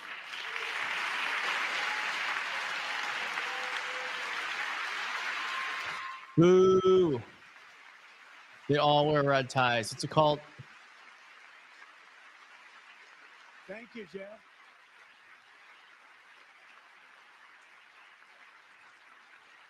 Stories like Jeff's remind us that tariffs are not just about protecting American jobs. They're about protecting the soul of our country. Tariffs are about making America rich again and making America great again, and it's happening, and it will happen rather quickly. There'll be a little disturbance, but we're okay with that. It won't be much. No, you're not. Oh. And look where Biden took us. Very low, the lowest we've ever been. Jeff, I want to thank you very much. And I also want to recognize another person who has devoted herself to foster care community. She works so hard on it. A very loving person, our magnificent First Lady of the United States. Sorry for yawning if I made anyone else yawn. I heard a rumor that Melania Trump is sleeping with her security guard.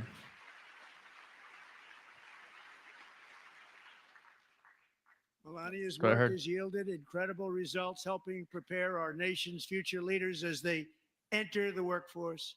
Our First Lady is joined by 2 impressive young women, very impressive. Haley Ferguson, who benefited from the First Lady's Fostering the Future initiative. Northern Skies heard that too. Poised to complete her education and become a teacher. And Elliston Berry, who became a victim of an illicit deepfake image produced by a peer. With Elliston's help, the Senate just passed the Take It Down Act, and this is so important. Thank you very much, John. John Thune, thank you. Stand up, John. Thank you, John.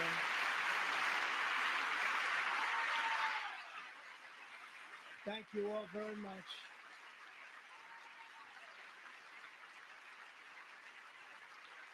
Thank you. And thank you to John Thune and the Senate. Great job. To criminalize the publication of such images online is terrible, terrible thing. And once it passes the House, I look forward to signing that bill into law. Thank you. And I'm going to use that bill for myself, too, if you don't mind. Because nobody gets treated worse than I do online. Nobody. That's great. Thank you very much to the Senate. Thank you, Sleeper Service. But if we truly care about protecting Americans' children, no step is more crucial than securing America's borders. Over the past 4 years, 21 million people poured into the United States. Many of them were murderers, human traffickers, gang members, and other criminals from the streets of dangerous cities all throughout the world.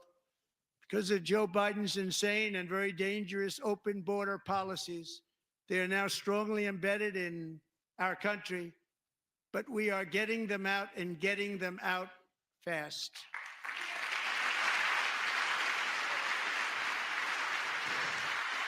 Deportations are actually down since Biden left office. And I want to thank Tom Homan and Christy. I want to thank you and Paul of Border Patrol. I want to thank you. What a job they've all done. Everybody, Border Patrol, ICE, law enforcement in general is incredible. We have to take care of our law enforcement. Have to.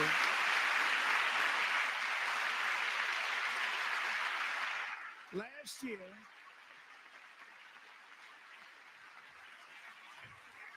a brilliant 22-year-old nursing student named Laken Riley, the best in her class, admired by everybody, went out for a jog on the campus of the University of Georgia. That morning, Laken was viciously attacked, assaulted, beaten, brutalized, and horrifically murdered. Laken was stolen from us by a savage illegal alien gang member who was arrested while trespassing across Biden's open southern border and then set loose into the United States under the heartless policies of that failed administration. It was indeed a failed administration. He had then been arrested and released in a Democrat-run sanctuary city, a disaster, before ending the life of this beautiful young angel. With us this evening are Laken's beloved mother, Allison, and her sister, Lauren.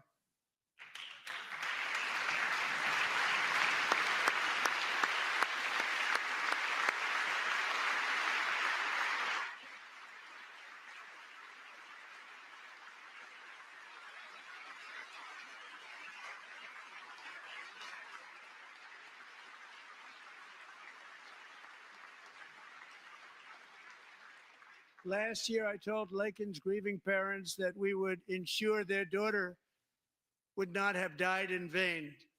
That's why the very first bill I signed into law as your 47th president mandates the detention of all dangerous criminal aliens who threaten public safety. It's a very strong, powerful act.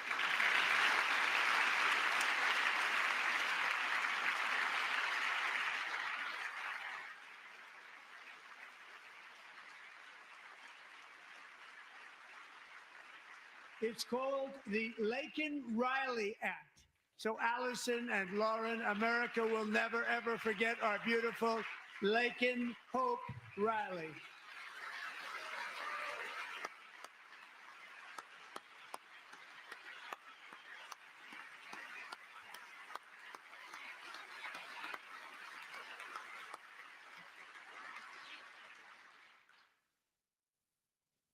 Thank you very much. Since taking office, my administration has launched the most sweeping border and immigration crackdown in American history, and we quickly achieved the lowest numbers of illegal border crossers ever recorded. Thank you.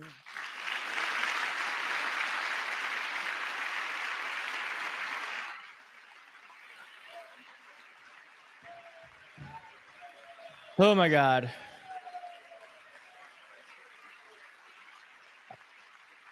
The media and our friends in the Democrat Party kept saying we needed new legislation. We must have legislation to secure the border. But it turned out that all we really needed was a new president.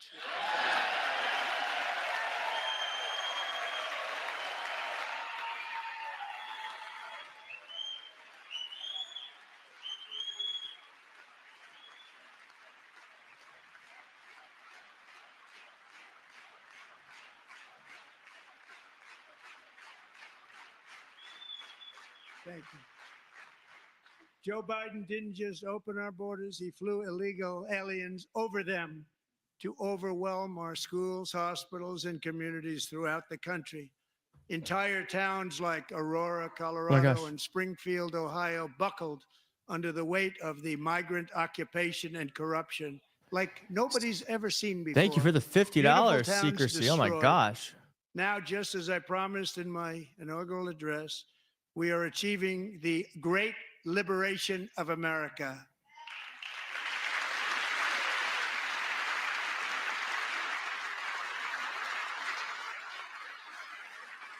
But there still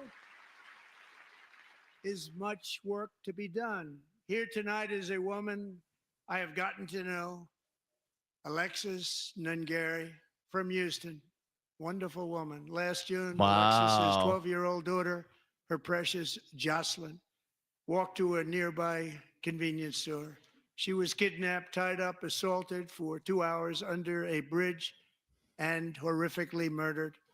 Arrested and charged with this heinous crime are 2 illegal alien monsters from Venezuela, released into America by the last administration through their ridiculous open border.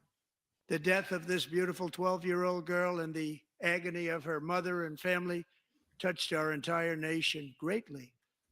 Alexis, I promised that we would always remember your daughter, your magnificent daughter. And earlier tonight, I signed an order keeping my word to you.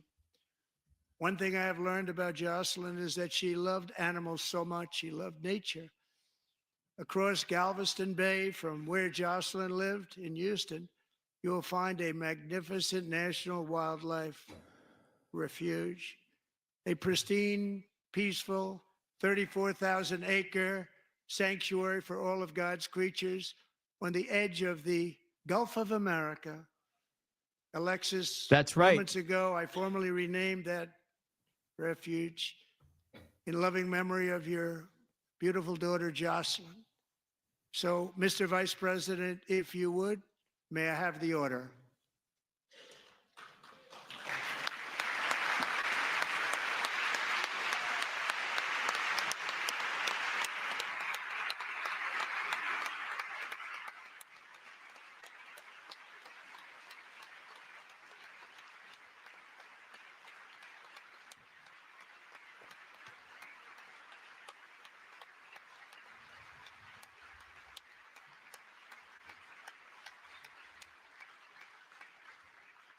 Thank you very much.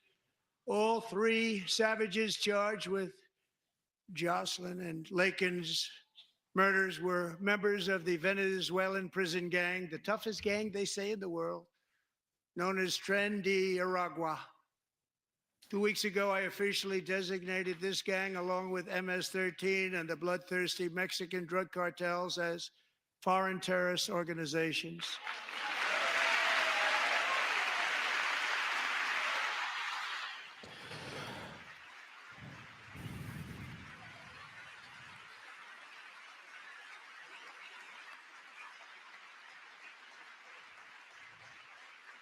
They are now officially in the same category as ISIS, and that's not good for them. Countless thousands of these terrorists were welcomed into the U.S. by the Biden administration. But now every last one will be rounded up and forcibly removed from our country, or, if they're too dangerous, put in jails, standing trial in this country, because we don't want them to come back ever. With us this evening is a warrior on the front lines of that battle, Border Patrol Agent Roberto Ortiz. Great guy.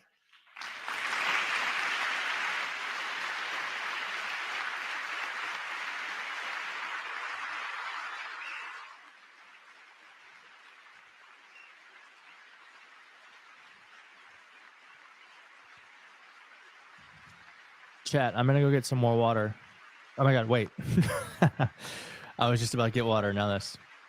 140 Canadian dollars. Roberto and another agent TLC Foundation, thank you so much. Can we please get a round of applause for that? That is Island. awesome. Nice to me. Thank you. When heavily And yes, armed Trump is a gunmen traitor. started Fuck Trump. shooting at them. We love Canada. Roberto I'm saw assuming you're that his Canadian. partner was totally exposed, Thank great you. danger, and he leapt into action, returning fire and providing crucial seconds for his fellow agent to seek safety, just barely. I have some of the prints of that event, and it was not good. Agent Ortiz, we salute you for your great All right, but I'm courage gonna get water real for your fast. line of fire I'll be right that back. you But I am took, here. and I'm gonna be for right back. the bravery that you showed. We honor you, and we will always honor you. Thank you, Roberto, very much.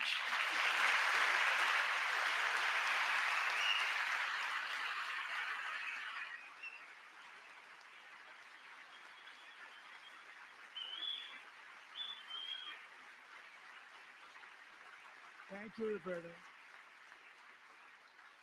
And I actually got to know him on my many calls to the border. He's a great, great gentleman.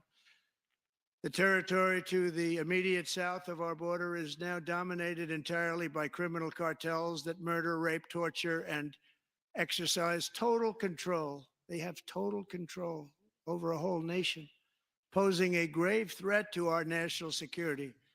The cartels are waging war in America, and it's time for America to wage war on the cartels, which we are doing.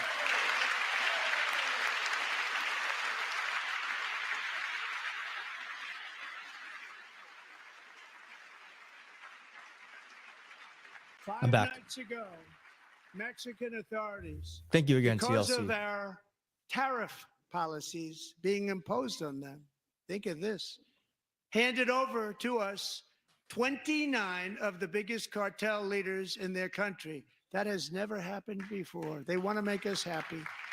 First time ever.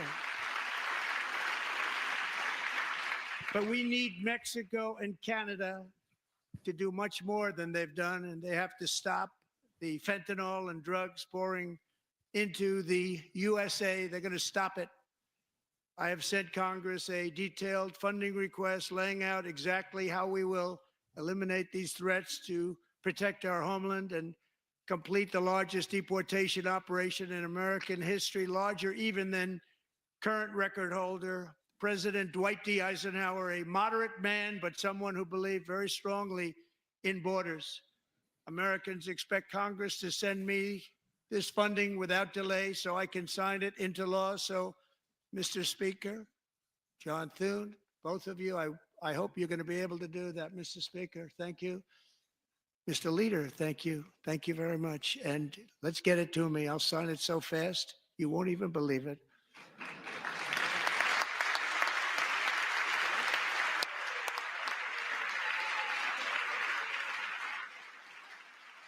They're not going to be able to get shit done legally. And as we reclaim our sovereignty, we must also bring back law and order to our cities and towns.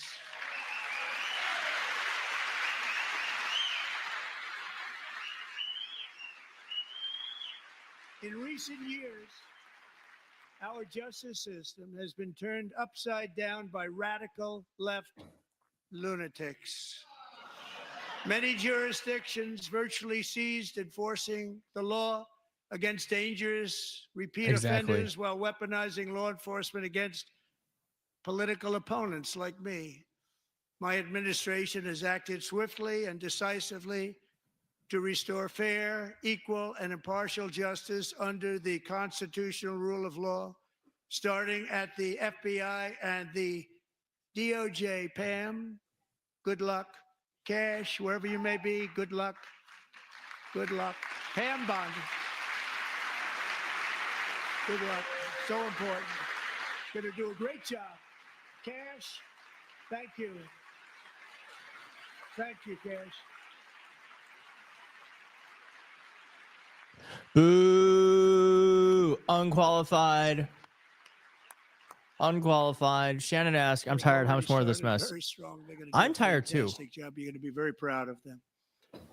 We're also once again giving our police officers the support, protection, and respect they so dearly deserve. They have to get it. They have such a hard, dangerous job, but we're going to make it less dangerous. The problem is the bad guys don't respect the law, but they're starting to respect it, and they soon will respect it. This also includes our great fire departments throughout the country. Our firemen and women are unbelievable people, and we'll never forget them. And besides that, they voted for me in record numbers, so I have no choice. Boo!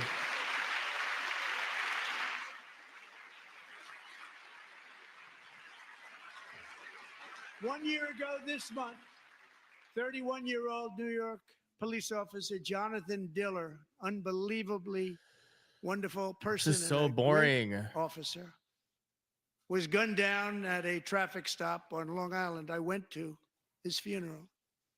The vicious criminal charged with his murder had 21 prior arrests, and they were rough arrests, too. He was a real bad one. The thug in the seat next to him had 14 prior arrests, and went by the name of Killer. He was Killer. He killed other people, they say, a lot of them. I attended Officer Diller's service, and when I met his wife and It's like being at one-year-old church son, again. Ryan, it was very inspirational, LOL. actually. His There you widow's go. name is Stephanie, and she is here tonight. Stephanie, thank you very much, Stephanie. Thank you very much.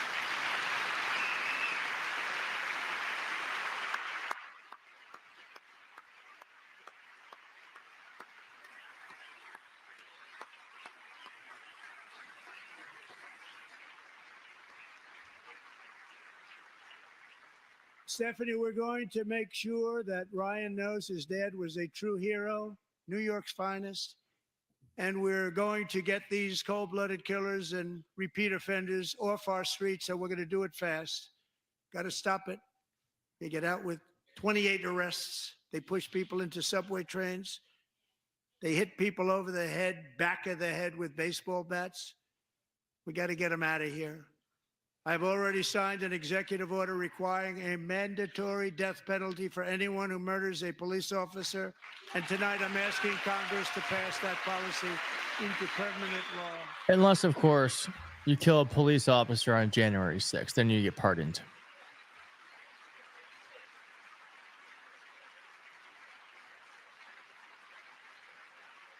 I'm also asking for a new crime bill getting tough on repeat offenders while enhancing protections for America's police officers so they can do their jobs without fear of their lives being totally destroyed. They don't want to be killed. We're not going to let them be killed. Joining us in the gallery tonight is a young man who truly loves our police. His name is DJ Daniel. He is 13 years old, and he has always dreamed of becoming a police officer.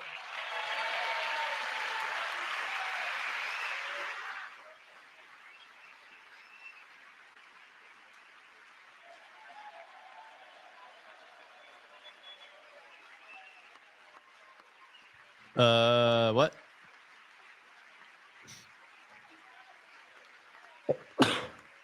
What? That kid does not know what the fuck is going on.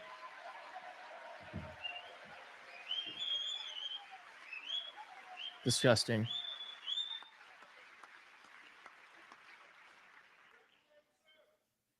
But in 2018, DJ was diagnosed with brain cancer. The doctors gave him 5 months at most to live. Thank you. That was more Thank than you. 6 years ago.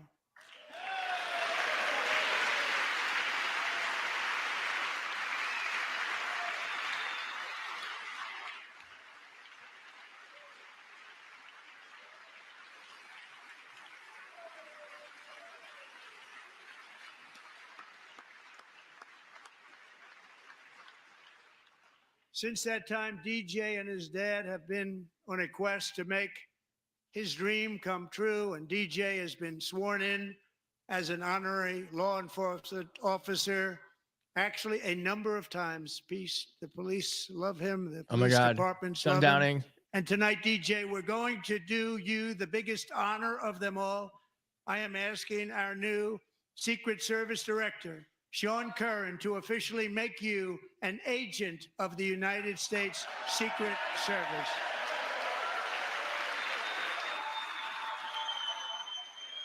I mean, I hate Donald Trump, but that's sweet. I hope we can separate the two. Like, if this were Biden, I would be like, that's so cute. Sorry. I know. I don't know. I'm sorry. Aw. I mean, you know what I mean? Like, he was shocked. I don't know. Sorry. It's cute. That's cute. Sorry. It sucks. But if it were Biden, it would be fine. So.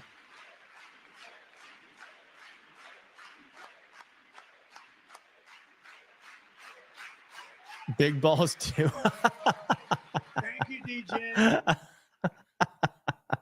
DJ's doctors believe his cancer likely came That's from funny. a chemical he was exposed to when he was younger. If you know, you know. Since 1975, rates of child cancer have increased by more than 40%.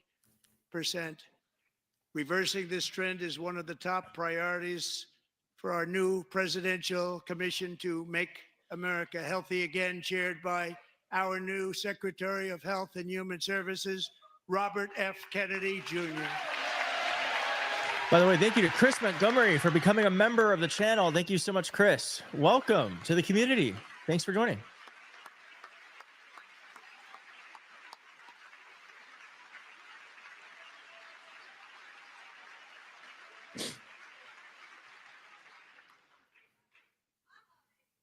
With the name Kennedy, you would have thought everybody over here would have been cheering.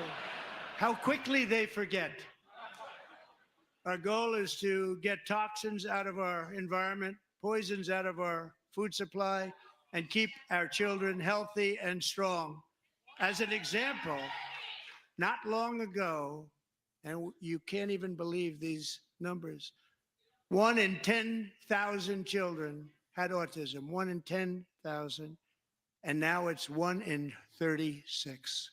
There's something wrong. 1 in 36. Think of that.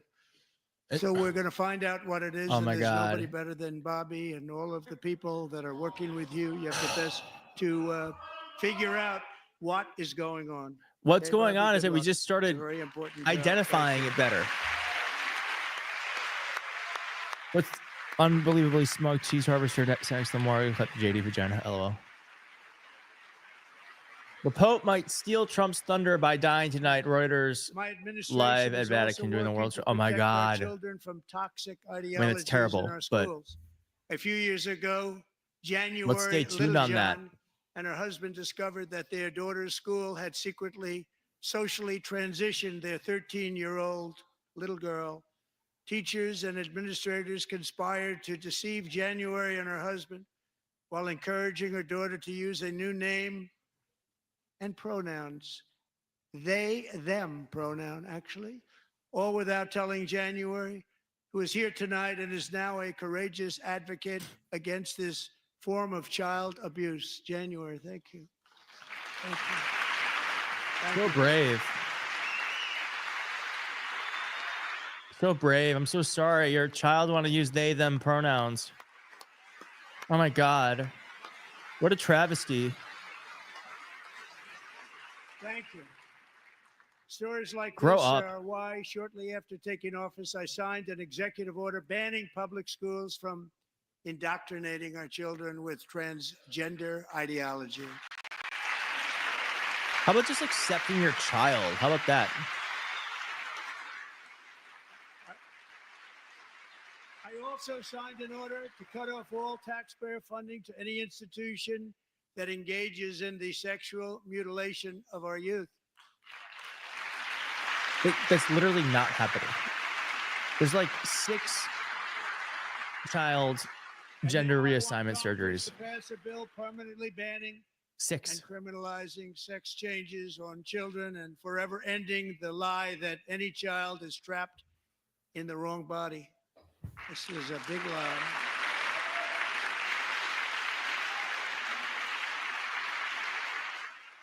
And our message to every child in America is that you are perfect exactly the way God made you.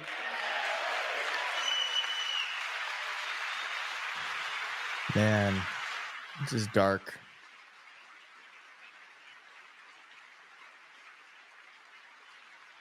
Because we're getting wokeness out of our schools and out of our military, and it's already out, and it's out of our society. We don't want it. Wokeness is trouble. Wokeness is bad. It's gone. It's gone. And we feel so much better for it, don't we? Don't we feel better? I would throw eggs at him, but they're too expensive. It'd be like Our throwing service members $5 won't be bills. activists and ideologues. They will be fighters and warriors. They will fight for our country. And Pete, congratulations. Secretary of Defense, congratulations.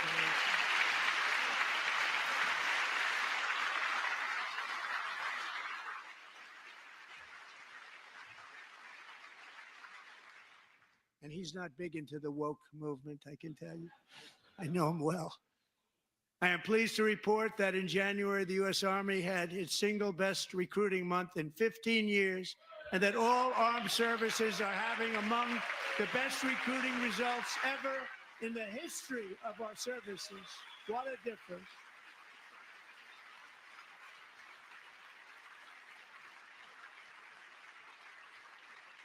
And you know, it was just a few months ago where the results were exactly the opposite. We couldn't recruit anywhere. We couldn't recruit.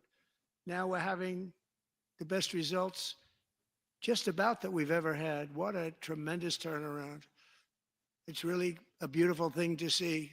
People love our country again. It's very simple. They love our country and they love being in our military again. So it's a great thing. And thank you very much. Great job. Thank you.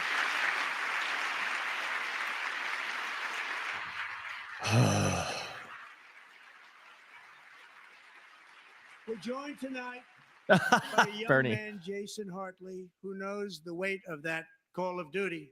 Jason's father, grandfather, and great-grandfather all wore the uniform. Jason tragically lost his dad, who was also a Los Angeles County Sheriff's deputy when he was just a boy, and now he wants to carry on the family legacy of service. Jason is a senior in high school, a six-letter varsity athlete, a really good athlete, they say, a brilliant student with a 4.46, that's good, GPA. And his greatest dream is to attend the U.S. Military Academy at West Point.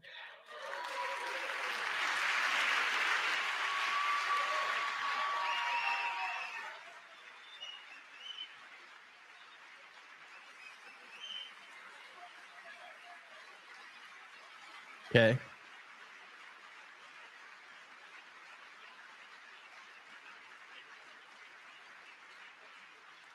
And Jason, that's a very big deal getting in. That's a hard one to get into. But I'm pleased to inform you that your application has been accepted.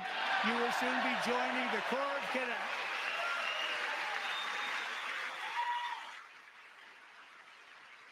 Okay. DEI strikes again.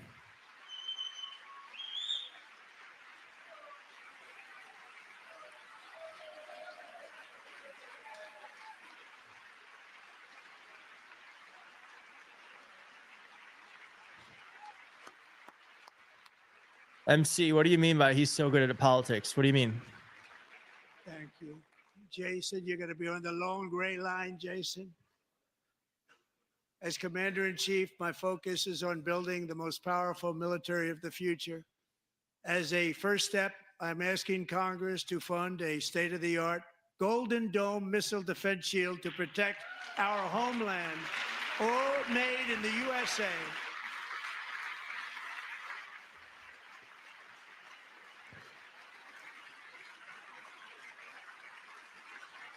And Ronald Reagan wanted to do it long ago, but the technology just wasn't there, not even close. But now we have the technology. It's incredible, actually. And other places, they have it. Israel has it. Other places have it. And the United States should have it too, right, Tim, right? They should have it too. So I want to thank you. But it's a very, very important. This is a So stupid. very dangerous world. We should have it. We want to be protected, and we're going to protect our citizens like never before. To boost our defense industrial base, we are also going to He's going to do that while resurrect balancing the budget, American by the way. shipbuilding industry, including commercial shipbuilding and military shipbuilding.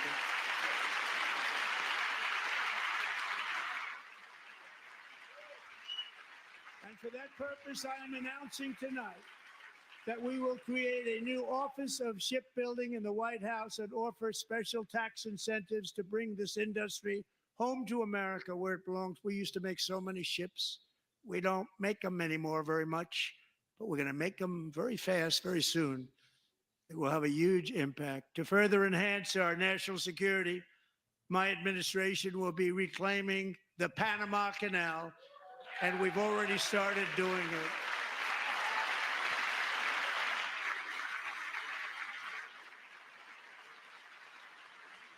Just today, a large American company announced they are buying both ports around the Panama Canal and lots of other things having to do with the Panama Canal and a couple of other canals. The Panama Canal was built by Americans for Americans, not for others. Okay. But others could use it. Chat. But it was built at tremendous cost of American blood and treasure. 38,000 workers died building the I'm Panama gonna see how I Canal. can show you this to you. They died of malaria. They died of snake bites and mosquitoes. Not a nice place to work. They paid them very highly to go there, knowing there was a 25% chance that they would trying to find die. it. The most expensive project also that was ever built in our country's history, if you bring it up to modern day costs. It was given away by the Carter administration for $1, but that agreement has been violated very severely.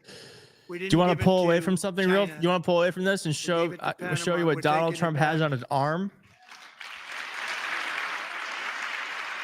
We'll come back to it. Okay. And we have Marco Rubio All in right. charge. Good luck, Marco.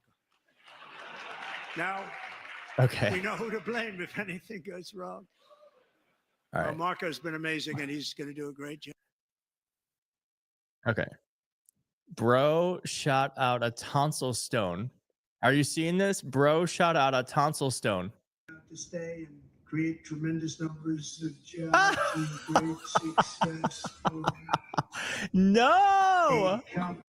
To stay and create tremendous numbers of jobs and great success.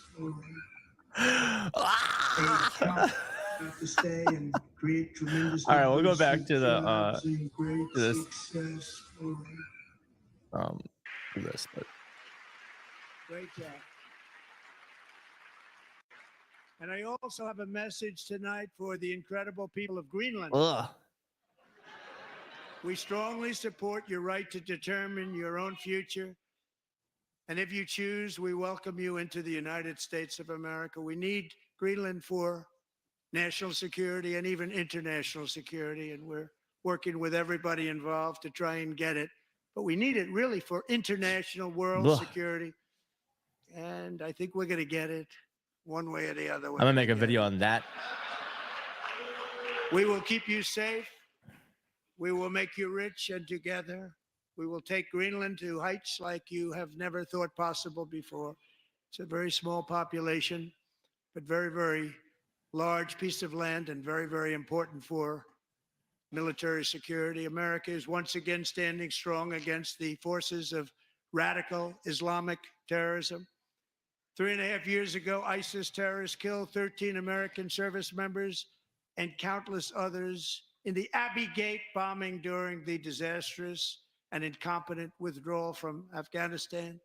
Not that they were withdrawing, it was the way they withdrew. Perhaps the most embarrassing moment in the history of our country. Tonight, I am pleased to announce that we have just apprehended the top terrorist responsible for that atrocity. And he is right now on his way here to face the swift sword of American justice. Okay.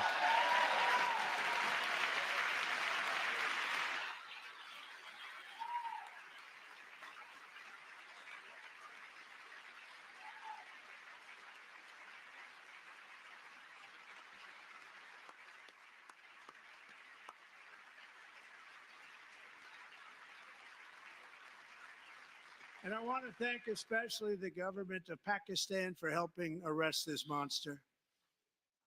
This was a very momentous day for those 13 families who I actually got to know very well, most of them, whose children were murdered, and the many people that were so badly, over 42 people, so badly injured on that fateful day in Afghanistan. What a horrible day. Such incompetence was shown. That when Putin saw what happened, I guess he said, wow, maybe this is my chance. That's how bad it was. Should have never happened. Grossly incompetent people. I spoke to many of the parents and loved ones, and they're all in our hearts tonight. Just spoke to them on the phone. We had a big call.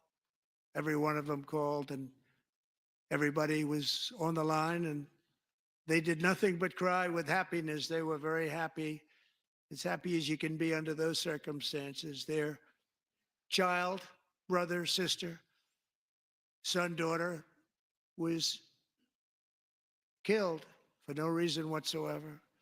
In the Middle East, we're bringing back our hostages from Gaza.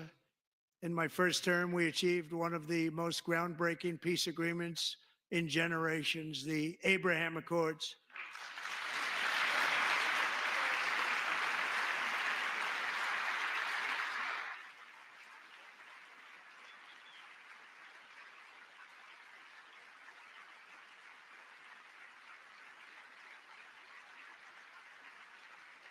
And now I agree, Mr. Rainbow. on that foundation to create a more peaceful and prosperous future for the entire region. A lot of things are happening in the Middle East. People have been talking about that so much lately with everything going on with Ukraine and Russia. But a lot of things are happening in the Middle East. It's a rough neighborhood, actually. I'm also working tirelessly to end the savage conflict in Ukraine.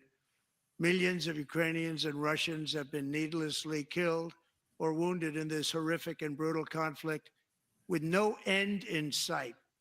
The United States has sent hundreds of billions of dollars to support Ukraine's defense with no security. Oh, this shit is gonna piss me off.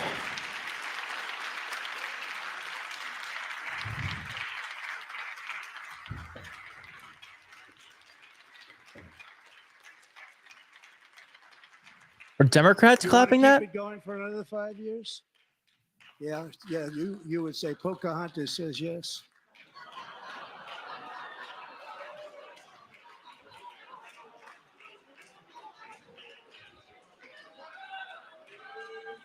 Wow, what a piece of shit. 2,000 people are being killed every single week. More than that. They're Russian young people. They're Ukrainian young people. They're not Americans, but I want it to stop. Meanwhile, Europe has sadly spent more money buying Russian oil and gas than they have spent on defending Ukraine by far. Think of that. They've spent more buying Russian oil and gas than they have defending. And we've spent perhaps $350 billion, like taking candy from a baby. That's what happened. And they've spent $100 billion. What a difference that is. And we have an ocean separating us, and they don't. But we're getting along very well with them, and lots of good things are happening. Biden has authorized more money in this Not fight true. than Europe has spent by billions and billions of dollars. It's hard to believe that they wouldn't have stopped it and said at some point, come on, let's equalize. You got to be equal to us. But that didn't happen. Earlier today, I received an important letter from President Zelensky of Ukraine. The letter reads, Ukraine is ready to come to the negotiating table as soon as possible to bring lasting peace closer. Nobody wants peace more than the Ukrainians, he said. My team and I stand ready to work under President Trump's strong leadership to get a peace that lasts. We do really value how much America has done to help Ukraine maintain its sovereignty and independence. Let's get some Ukrainian flags in the chat. Minerals and security, Ukraine is ready to Slava sign it Ukraini. at any time that is convenient for you. I appreciate that he sent this letter, just got it a little while ago. Simultaneously, we've had serious discussions with Russia and have received strong signals that they are ready for peace. Wouldn't that be beautiful? Wouldn't that be beautiful?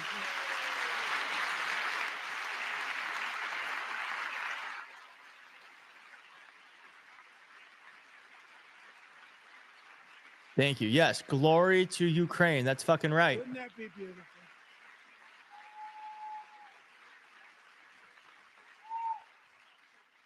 It's time to stop this madness. It's time to halt the killing. It's time to end this senseless war.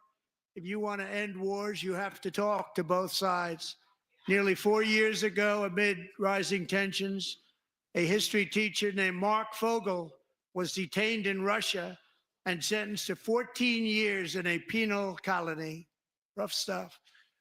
The previous administration barely lifted a finger to help him. They knew he was innocent, but they had no idea where to begin. But last summer, I promised his 95-year-old mother, Malphine, that we would bring her boy safely back Such home. a good point, Stu. After 22 days in office, I did just that, and they are here tonight.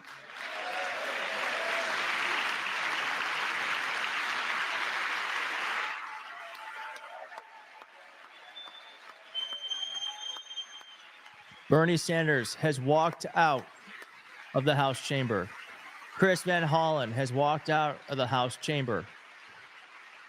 Congressman Huffman, Omar, Jayapal, Raskin, Lofgren all just walked out of the House chamber.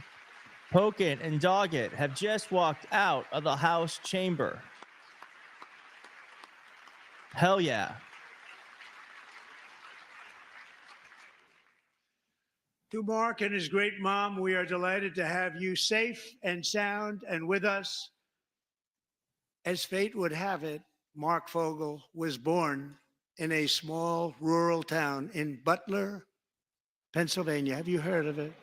Where his mother has lived for the past 78 years. I just happened to go there last July 13th for a rally. That was not pleasant. And that is where I met his beautiful mom right before I walked onto that stage. And I told her I would not forget what she said about her son. And I never did I? Never forgot. Less than 10 minutes later, at that same rally, gunfire rang out, and a sick and deranged assassin unloaded 8 bullets from his sniper's perch into a crowd of many thousands of people. My life was saved by a fraction of an inch, but some were not so lucky. Corey Comparator was a firefighter, a veteran, a Christian, a husband, a devoted father, and above all, a protector. When the sound of gunshots pierced the air, it was a horrible sound. Corey knew instantly what it was and what to do. He threw himself on top of his wife and daughters and shielded them from the bullets with his own body. Corey was hit really hard. You know the story from there. He sacrificed his life to save theirs. 2 others, very fine people, were also seriously hit. But thankfully, with the help of 2 great country doctors. He wants to make Canada the enemy. He wants to turn Canada into our Ukraine. And they were saved. I think. So those doctors had great talent. We're joined by Corey's wife, Helen, who was his high school sweetheart, and their 2 beloved daughters, Allison and Kaylee. Thank you.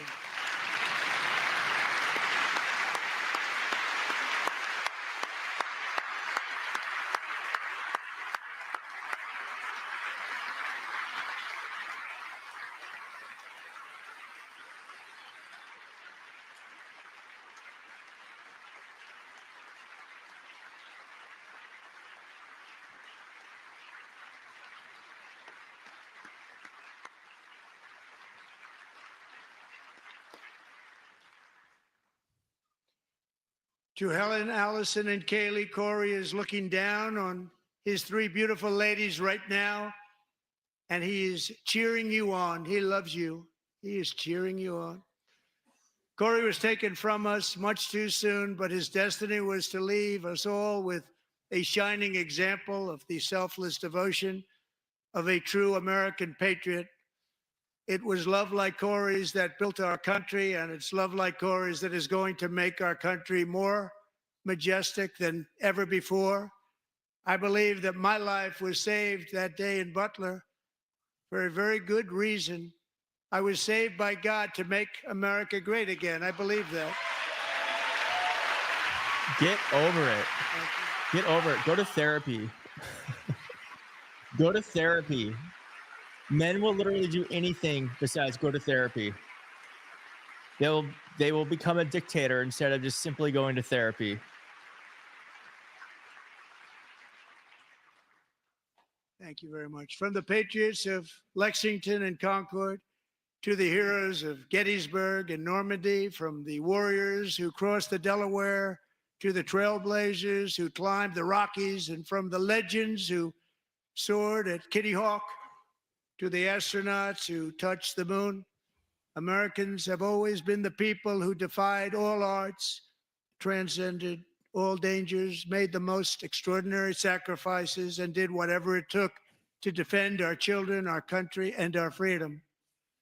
And as we have seen in this chamber tonight, that same strength, faith, love, and spirit is still alive and thriving in the hearts of the American people.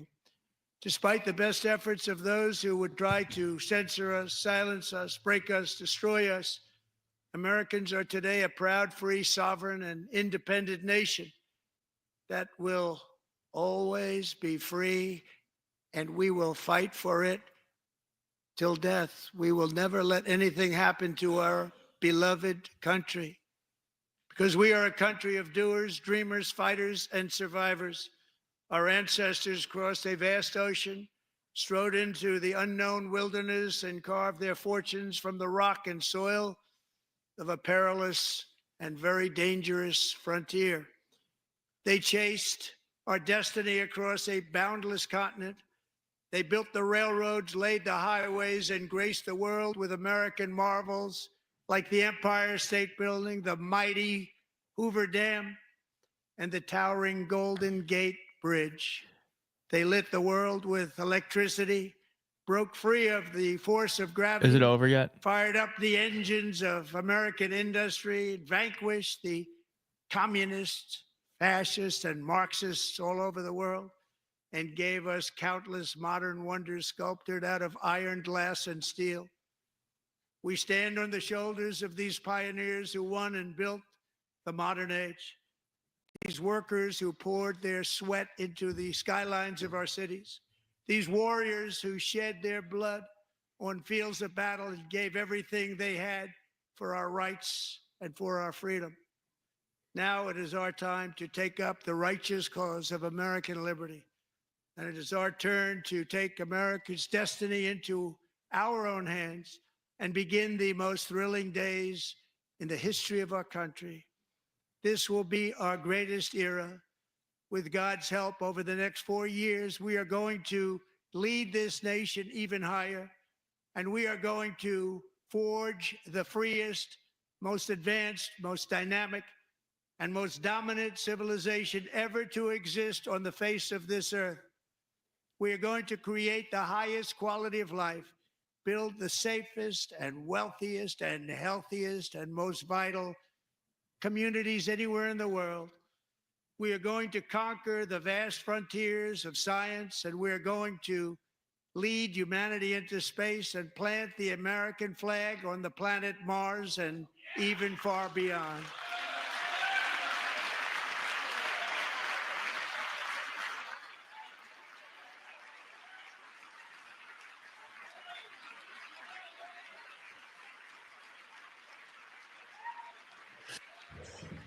Blah, blah, blah, blah, blah, blah, blah.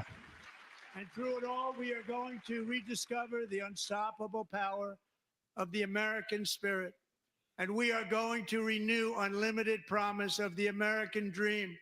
Every single day, we will stand up and we will fight, fight, fight for the country our citizens believe in and for the country our people deserve.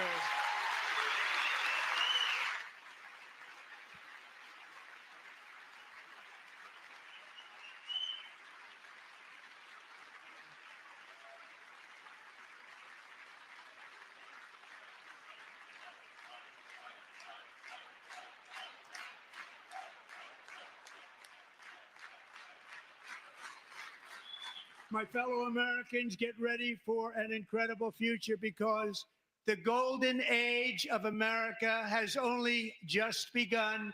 It will be like nothing that has ever been seen before. Thank you, God bless you, and God bless America. President Trump wrapping up his first address to Congress since returning to power.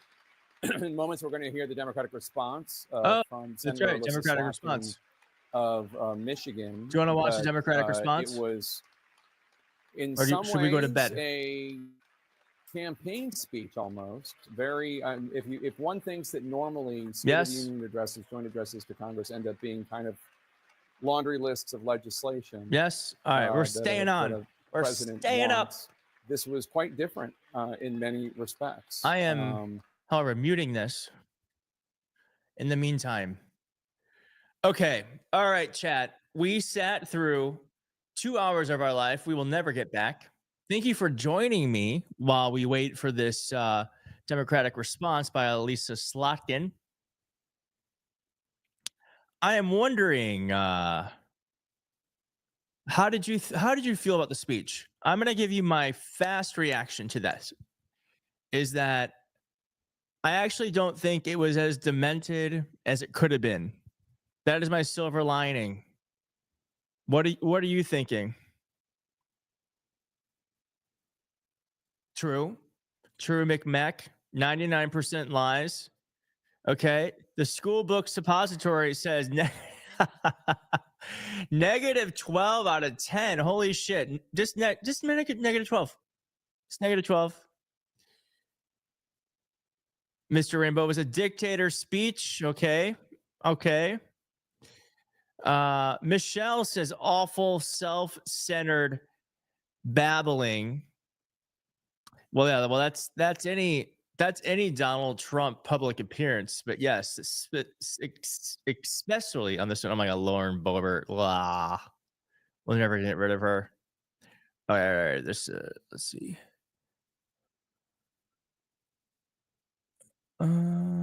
Okay. Colin C says littered with factual inaccuracies of the waste found at Doge. Yes. Good point. I forgot about that.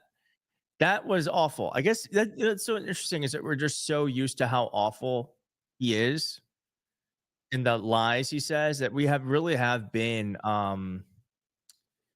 what is the word? I'm sorry. I'm tired. But it's been normalized. We're used to it. So Keith, I think you Americans are getting desensitized. It is disgusting. I was just saying that since Sicily. I feel like I'm getting desensitized. Yes. Bernie Sanders is speaking where? Where is Bernie Sanders speaking? Let's tune into that. I'll try to find it. Is it on his Instagram? Bernie Sanders. Let's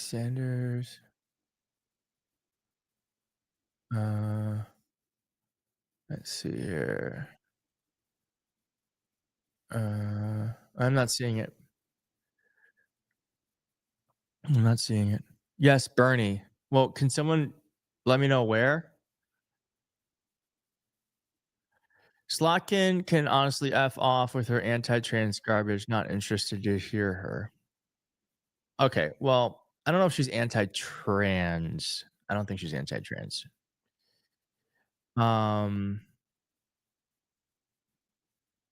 Was hoping to see him Sometimes I don't read these before I put them up. So 1,500 watching? Where? Not here.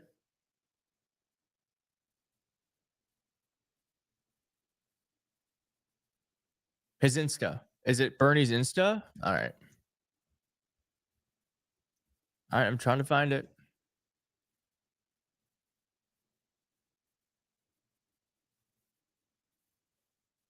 I'm not logged in. Okay, I just.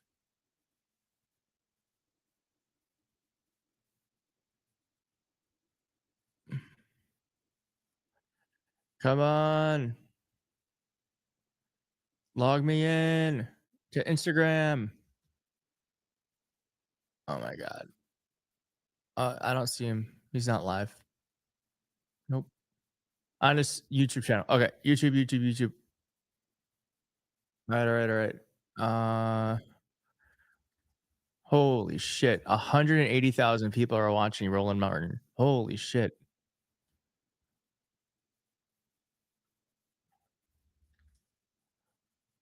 Okay.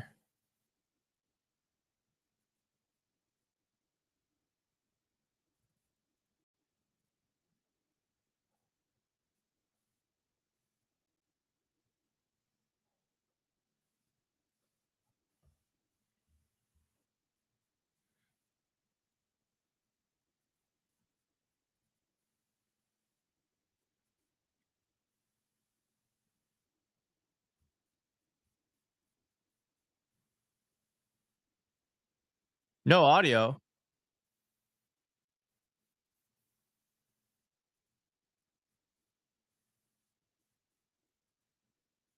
No audio?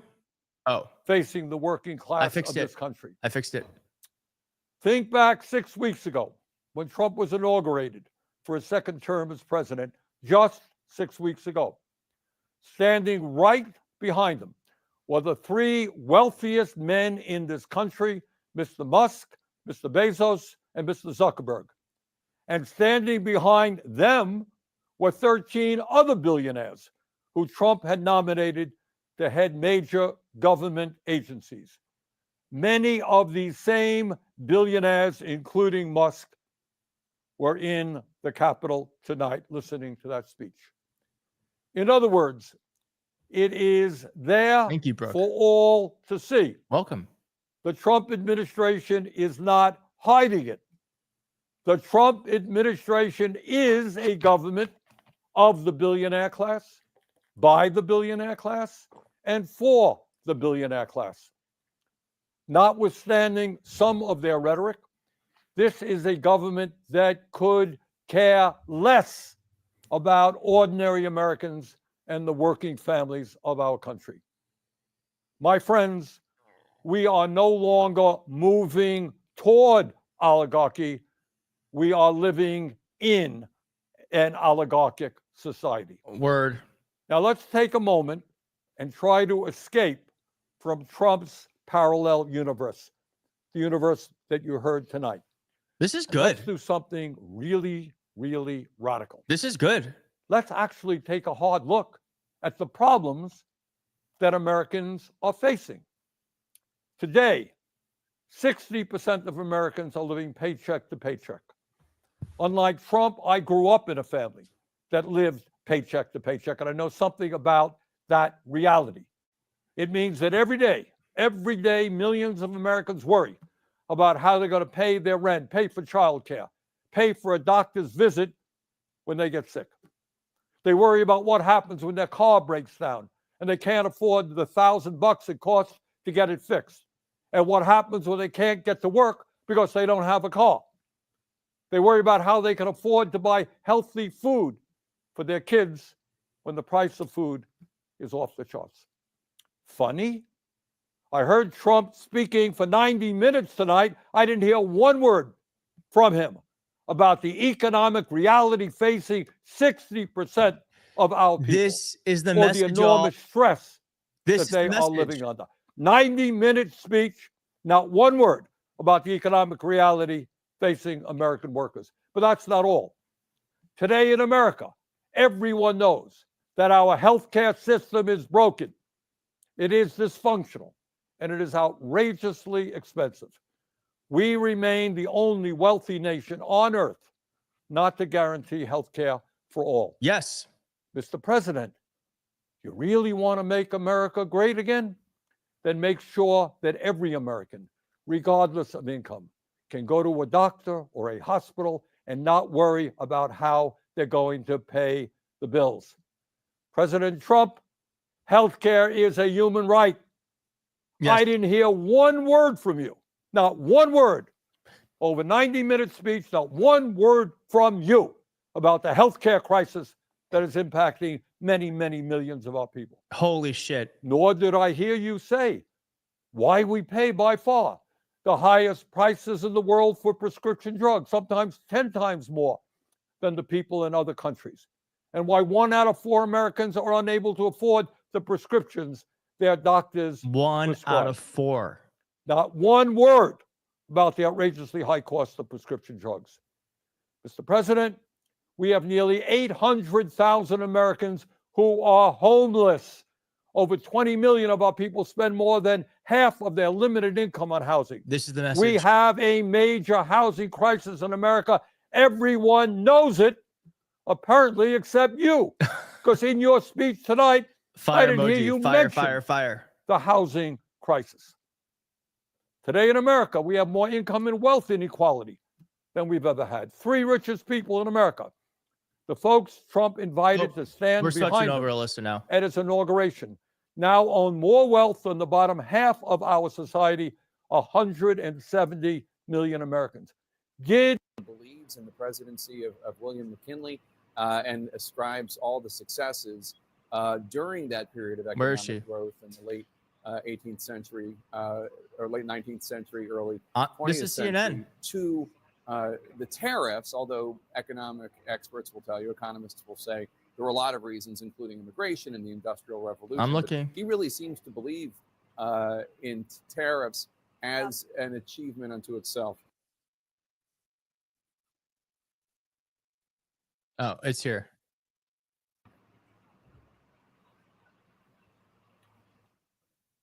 Hi, everyone. I'm Melissa Slotkin. All right, we got I'm it. honored to have the opportunity to speak tonight. Let's get It's some blue late, hearts in the so I chat promise to for be Alyssa. a lot shorter than what you just watched. Blue, blue, blue, blue. I won't take it personally if you've never heard of me. I'm the new senator from the great state of Michigan, where I grew up. I've been in public service my entire life because I happened to be in New York City on 9/11 when the Twin Towers came down. Before the smoke cleared, I knew I wanted to make a life in national security. I was recruited by the CIA and did 3 tours in Iraq alongside the military. In between, I worked at the White House under President Bush and President Obama, 2 very different leaders who both believed that America is exceptional. You can find that same sense of patriotism here in Wyandotte, Michigan, where I'm speaking from tonight. It's a working class town just south of Detroit. President Trump and I both won here in November. Wow. It might not seem like it, but plenty of places like this still exist across the United States. Places where people believe that if you work hard and play by the rules, you should do well and your kids should do better. It reminds me of how I grew up. My dad was a lifelong Republican, Dad, my mom a lifelong Michigan. Democrat. But it was never a Dad. big deal Sorry, I'll shut up. because we had shared values that were bigger than any one party.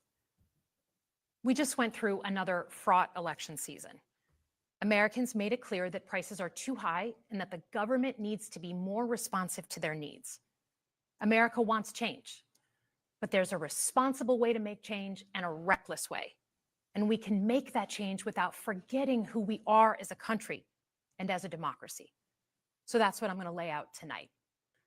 Because whether you're from Wyandotte or Wichita, most Americans share 3 core beliefs: that the middle class is the engine of our country, that strong national security protects us from harm, and that our democracy, no matter how messy, is unparalleled and worth fighting for. Let's start with the economy.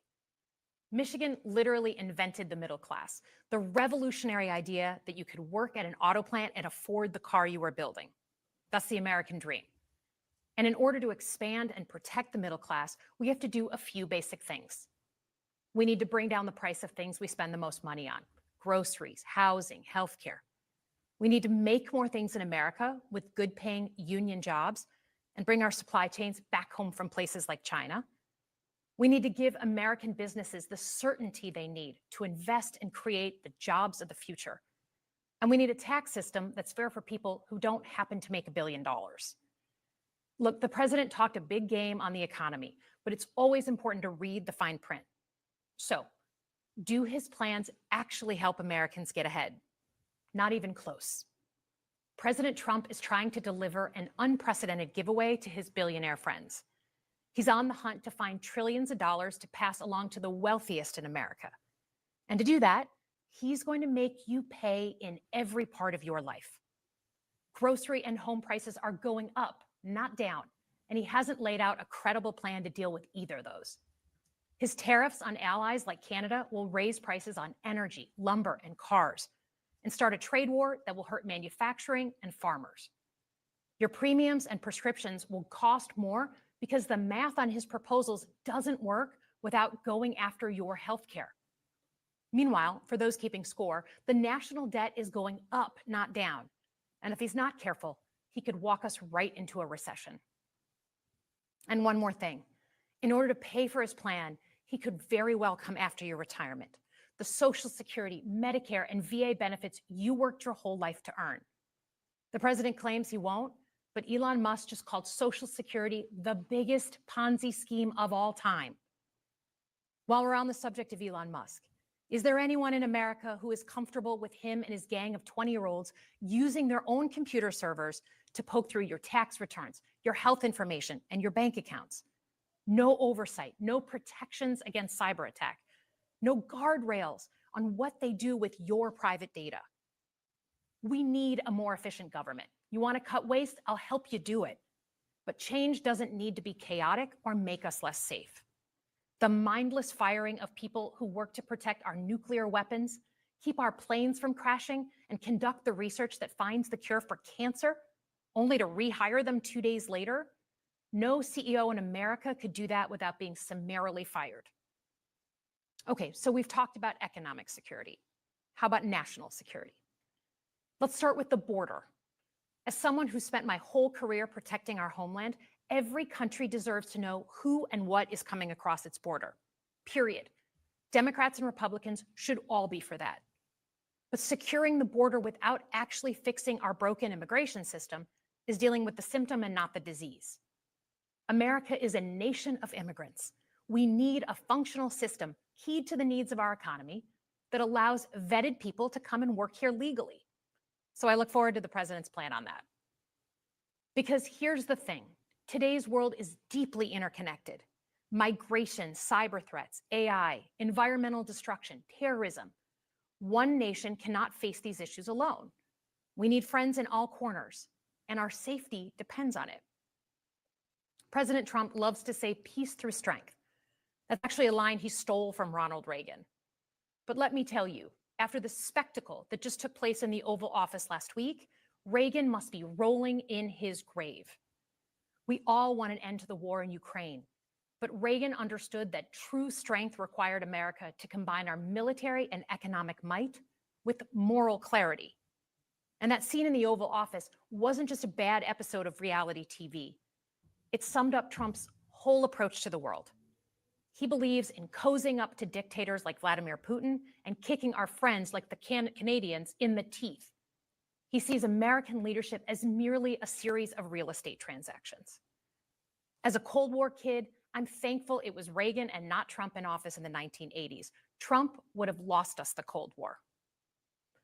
Donald Trump's actions suggest that in his heart, he doesn't believe we're an exceptional nation. He clearly doesn't think we should lead the world. Look, America is not perfect, but I stand with the majority of Americans who believe we are still exceptional, unparalleled. And I would rather have American leadership over Chinese or Russian leadership any day of the week. Because for generations, America has offered something better. Our security and our prosperity, yes, but our democracy, our very system of government, has been the aspiration of the world. And right now, it's at risk. It's at risk when the president decides you can pick and choose what rules you want to follow, when he ignores court orders and the Constitution itself, or when elected leaders stand by and just let it happen. But it's also at risk when the president pits Americans against each other, when he demonizes those who are different and tells certain people they shouldn't be included. Because America is not just a patch of land between two oceans. We are more than that. Generations have fought and died to secure the fundamental rights that define us. Those rights and the fight for them make us who we are. We're a nation of strivers, risk takers, innovators, and we are never satisfied. That is America's superpower. And look, I've lived and worked in many countries. I've seen democracies flicker out. I've seen what life is like when a government is rigged. You can't open a business without paying off a corrupt official. You can't criticize the guys in charge without getting a knock at the door in the middle of the night. So as much as we need to make our government more responsive to our lives today, don't for one moment fool yourself that democracy isn't precious and worth saving. But how do we actually do that? I know a lot of you have been asking that question. First, don't tune out. It's easy to be exhausted, but America needs you now more than ever. If previous generations had not fought for this democracy, where would we be today? Second, hold your elected officials, including me, accountable. Watch how they're voting. Go to town halls and demand they take action. That's as American as apple pie. Third, organize. Pick just one issue you're passionate about and engage. And doom scrolling doesn't count. Yes, it does. Join a group that cares about your issue and act. And if you can't find one, start one. Some of the most important movements in our history have come from the bottom up. In closing, We all know that our country is going through something right now. We're not sure what the next day is going to hold, let alone the next decade. But this isn't the first time we've experienced significant and tumultuous change as a country. I'm a student of history, and we've gone through periods of political instability before. And ultimately, we've chosen to keep changing this country for the better. But every single time, we've only gotten through those moments because of two things: engaged citizens and principled leaders. Engaged citizens who do a little bit more than they're used to doing to fight for the things that they care about, and principled leaders who are ready to receive the ball and do something about it. So thank you tonight for caring about your country. Just by watching, you qualify as engaged citizens. And I promise that I and my fellow Democrats will do everything in our power to be the principled leaders that you deserve. Good night, everyone. Melissa Sklock, and just elected Democratic Senator from Michigan.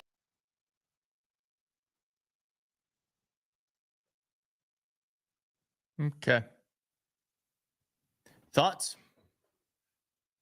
Thoughts?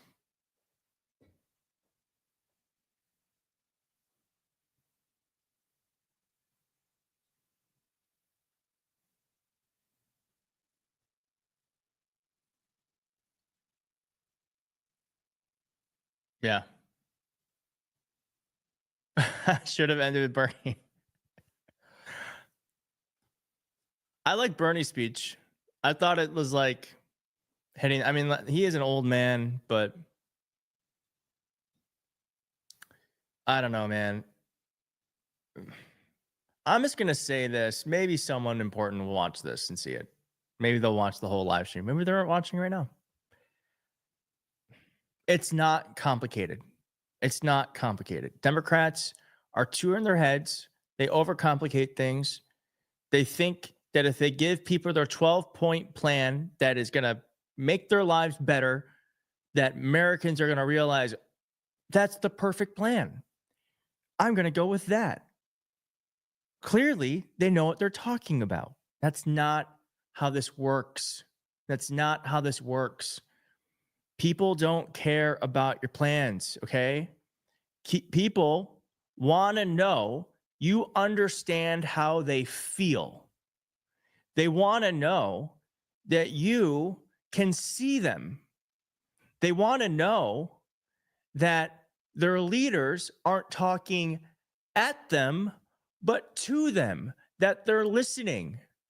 And Democrats so often don't just say how they feel and what this moment means for them vis-a-vis how it affects their lives, but also what it means for like just their state of mind. I don't know, maybe I'm overcomplicating it, but it's literally just like you're being like we are all being ripped off by 60 billionaires. 60 billionaires are ripping us all off. That pisses me off. That pisses me off. And they're now trying to make it so that the government works even more for them. The government that has already been working for them is not enough. They want to make it even more, work for them even more. Elon Musk is giving himself government contracts so he can make even more money. Meanwhile, they're cutting Social Security. They're cutting Medicaid. They want to give them a tax break. Billionaires are the majority, I believe, of Donald Trump's cabinet. That pisses me off. Okay? We are being ripped off. The things that are supposed to baseline work for us in this country, not working out. As Bernie Sanders said, rent is 50% of a person's income or whatever, how much they make, what they spend, 50%. Healthcare is very unaffordable if you don't get it through your employer. Medications are too much. Food is now too much money. And I will say, I will agree, a lot of our food is unhealthy. The way that you go to a grocery store and 80% of the food in the grocery store is not good for you. It's food loaded with chemicals. Not great. Now, I don't think RFK Jr. should be fixing that problem, but it is a problem. And it's a symptom of a country that has been overrun by billionaires and corporations that don't look out for us, a government that doesn't look out for us, so looks out for them and how they can make money. So I thought this was a pro-democracy channel. What the hell did I say wrong?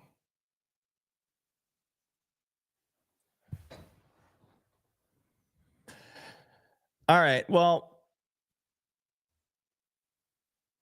unhealthy foods are less expensive than, well, that's the problem. We need to make them less expensive. We need to make healthy foods less expensive. We can do that.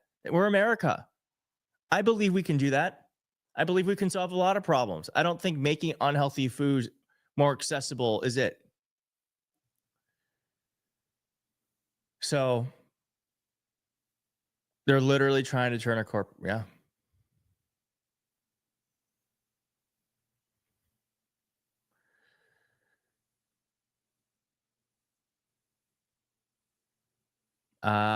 You said we were getting ripped off.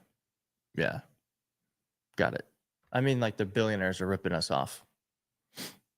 Not, I don't know, Democrats. All right, everyone. Well, thank you for joining me on this live stream. This has been a lot of fun. I don't know if I would call it fun, but it has been great. Well, I'll say this. It has been fun spending time with all of you. That is a true statement. And I would not have done this without you. So thank you so much for your super chats.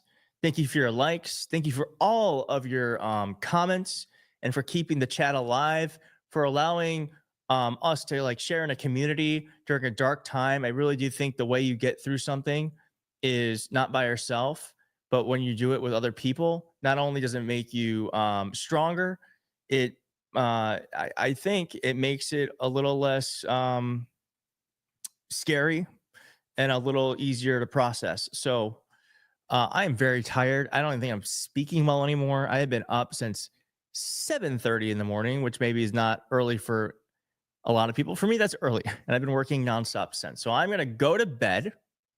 I'm going to get some sleep. First, I'm going to do a YouTube video. And then I'm going to go to bed. And then I'll see you all tomorrow. Okay? But thank you so much for joining. It really does mean a lot that you spent your time with me. I know you could have done a lot of different things, and you chose to spend it here with us, and that means a lot. So thank you for doing that. I will see you next time. And glory to Ukraine. Fuck Donald Trump.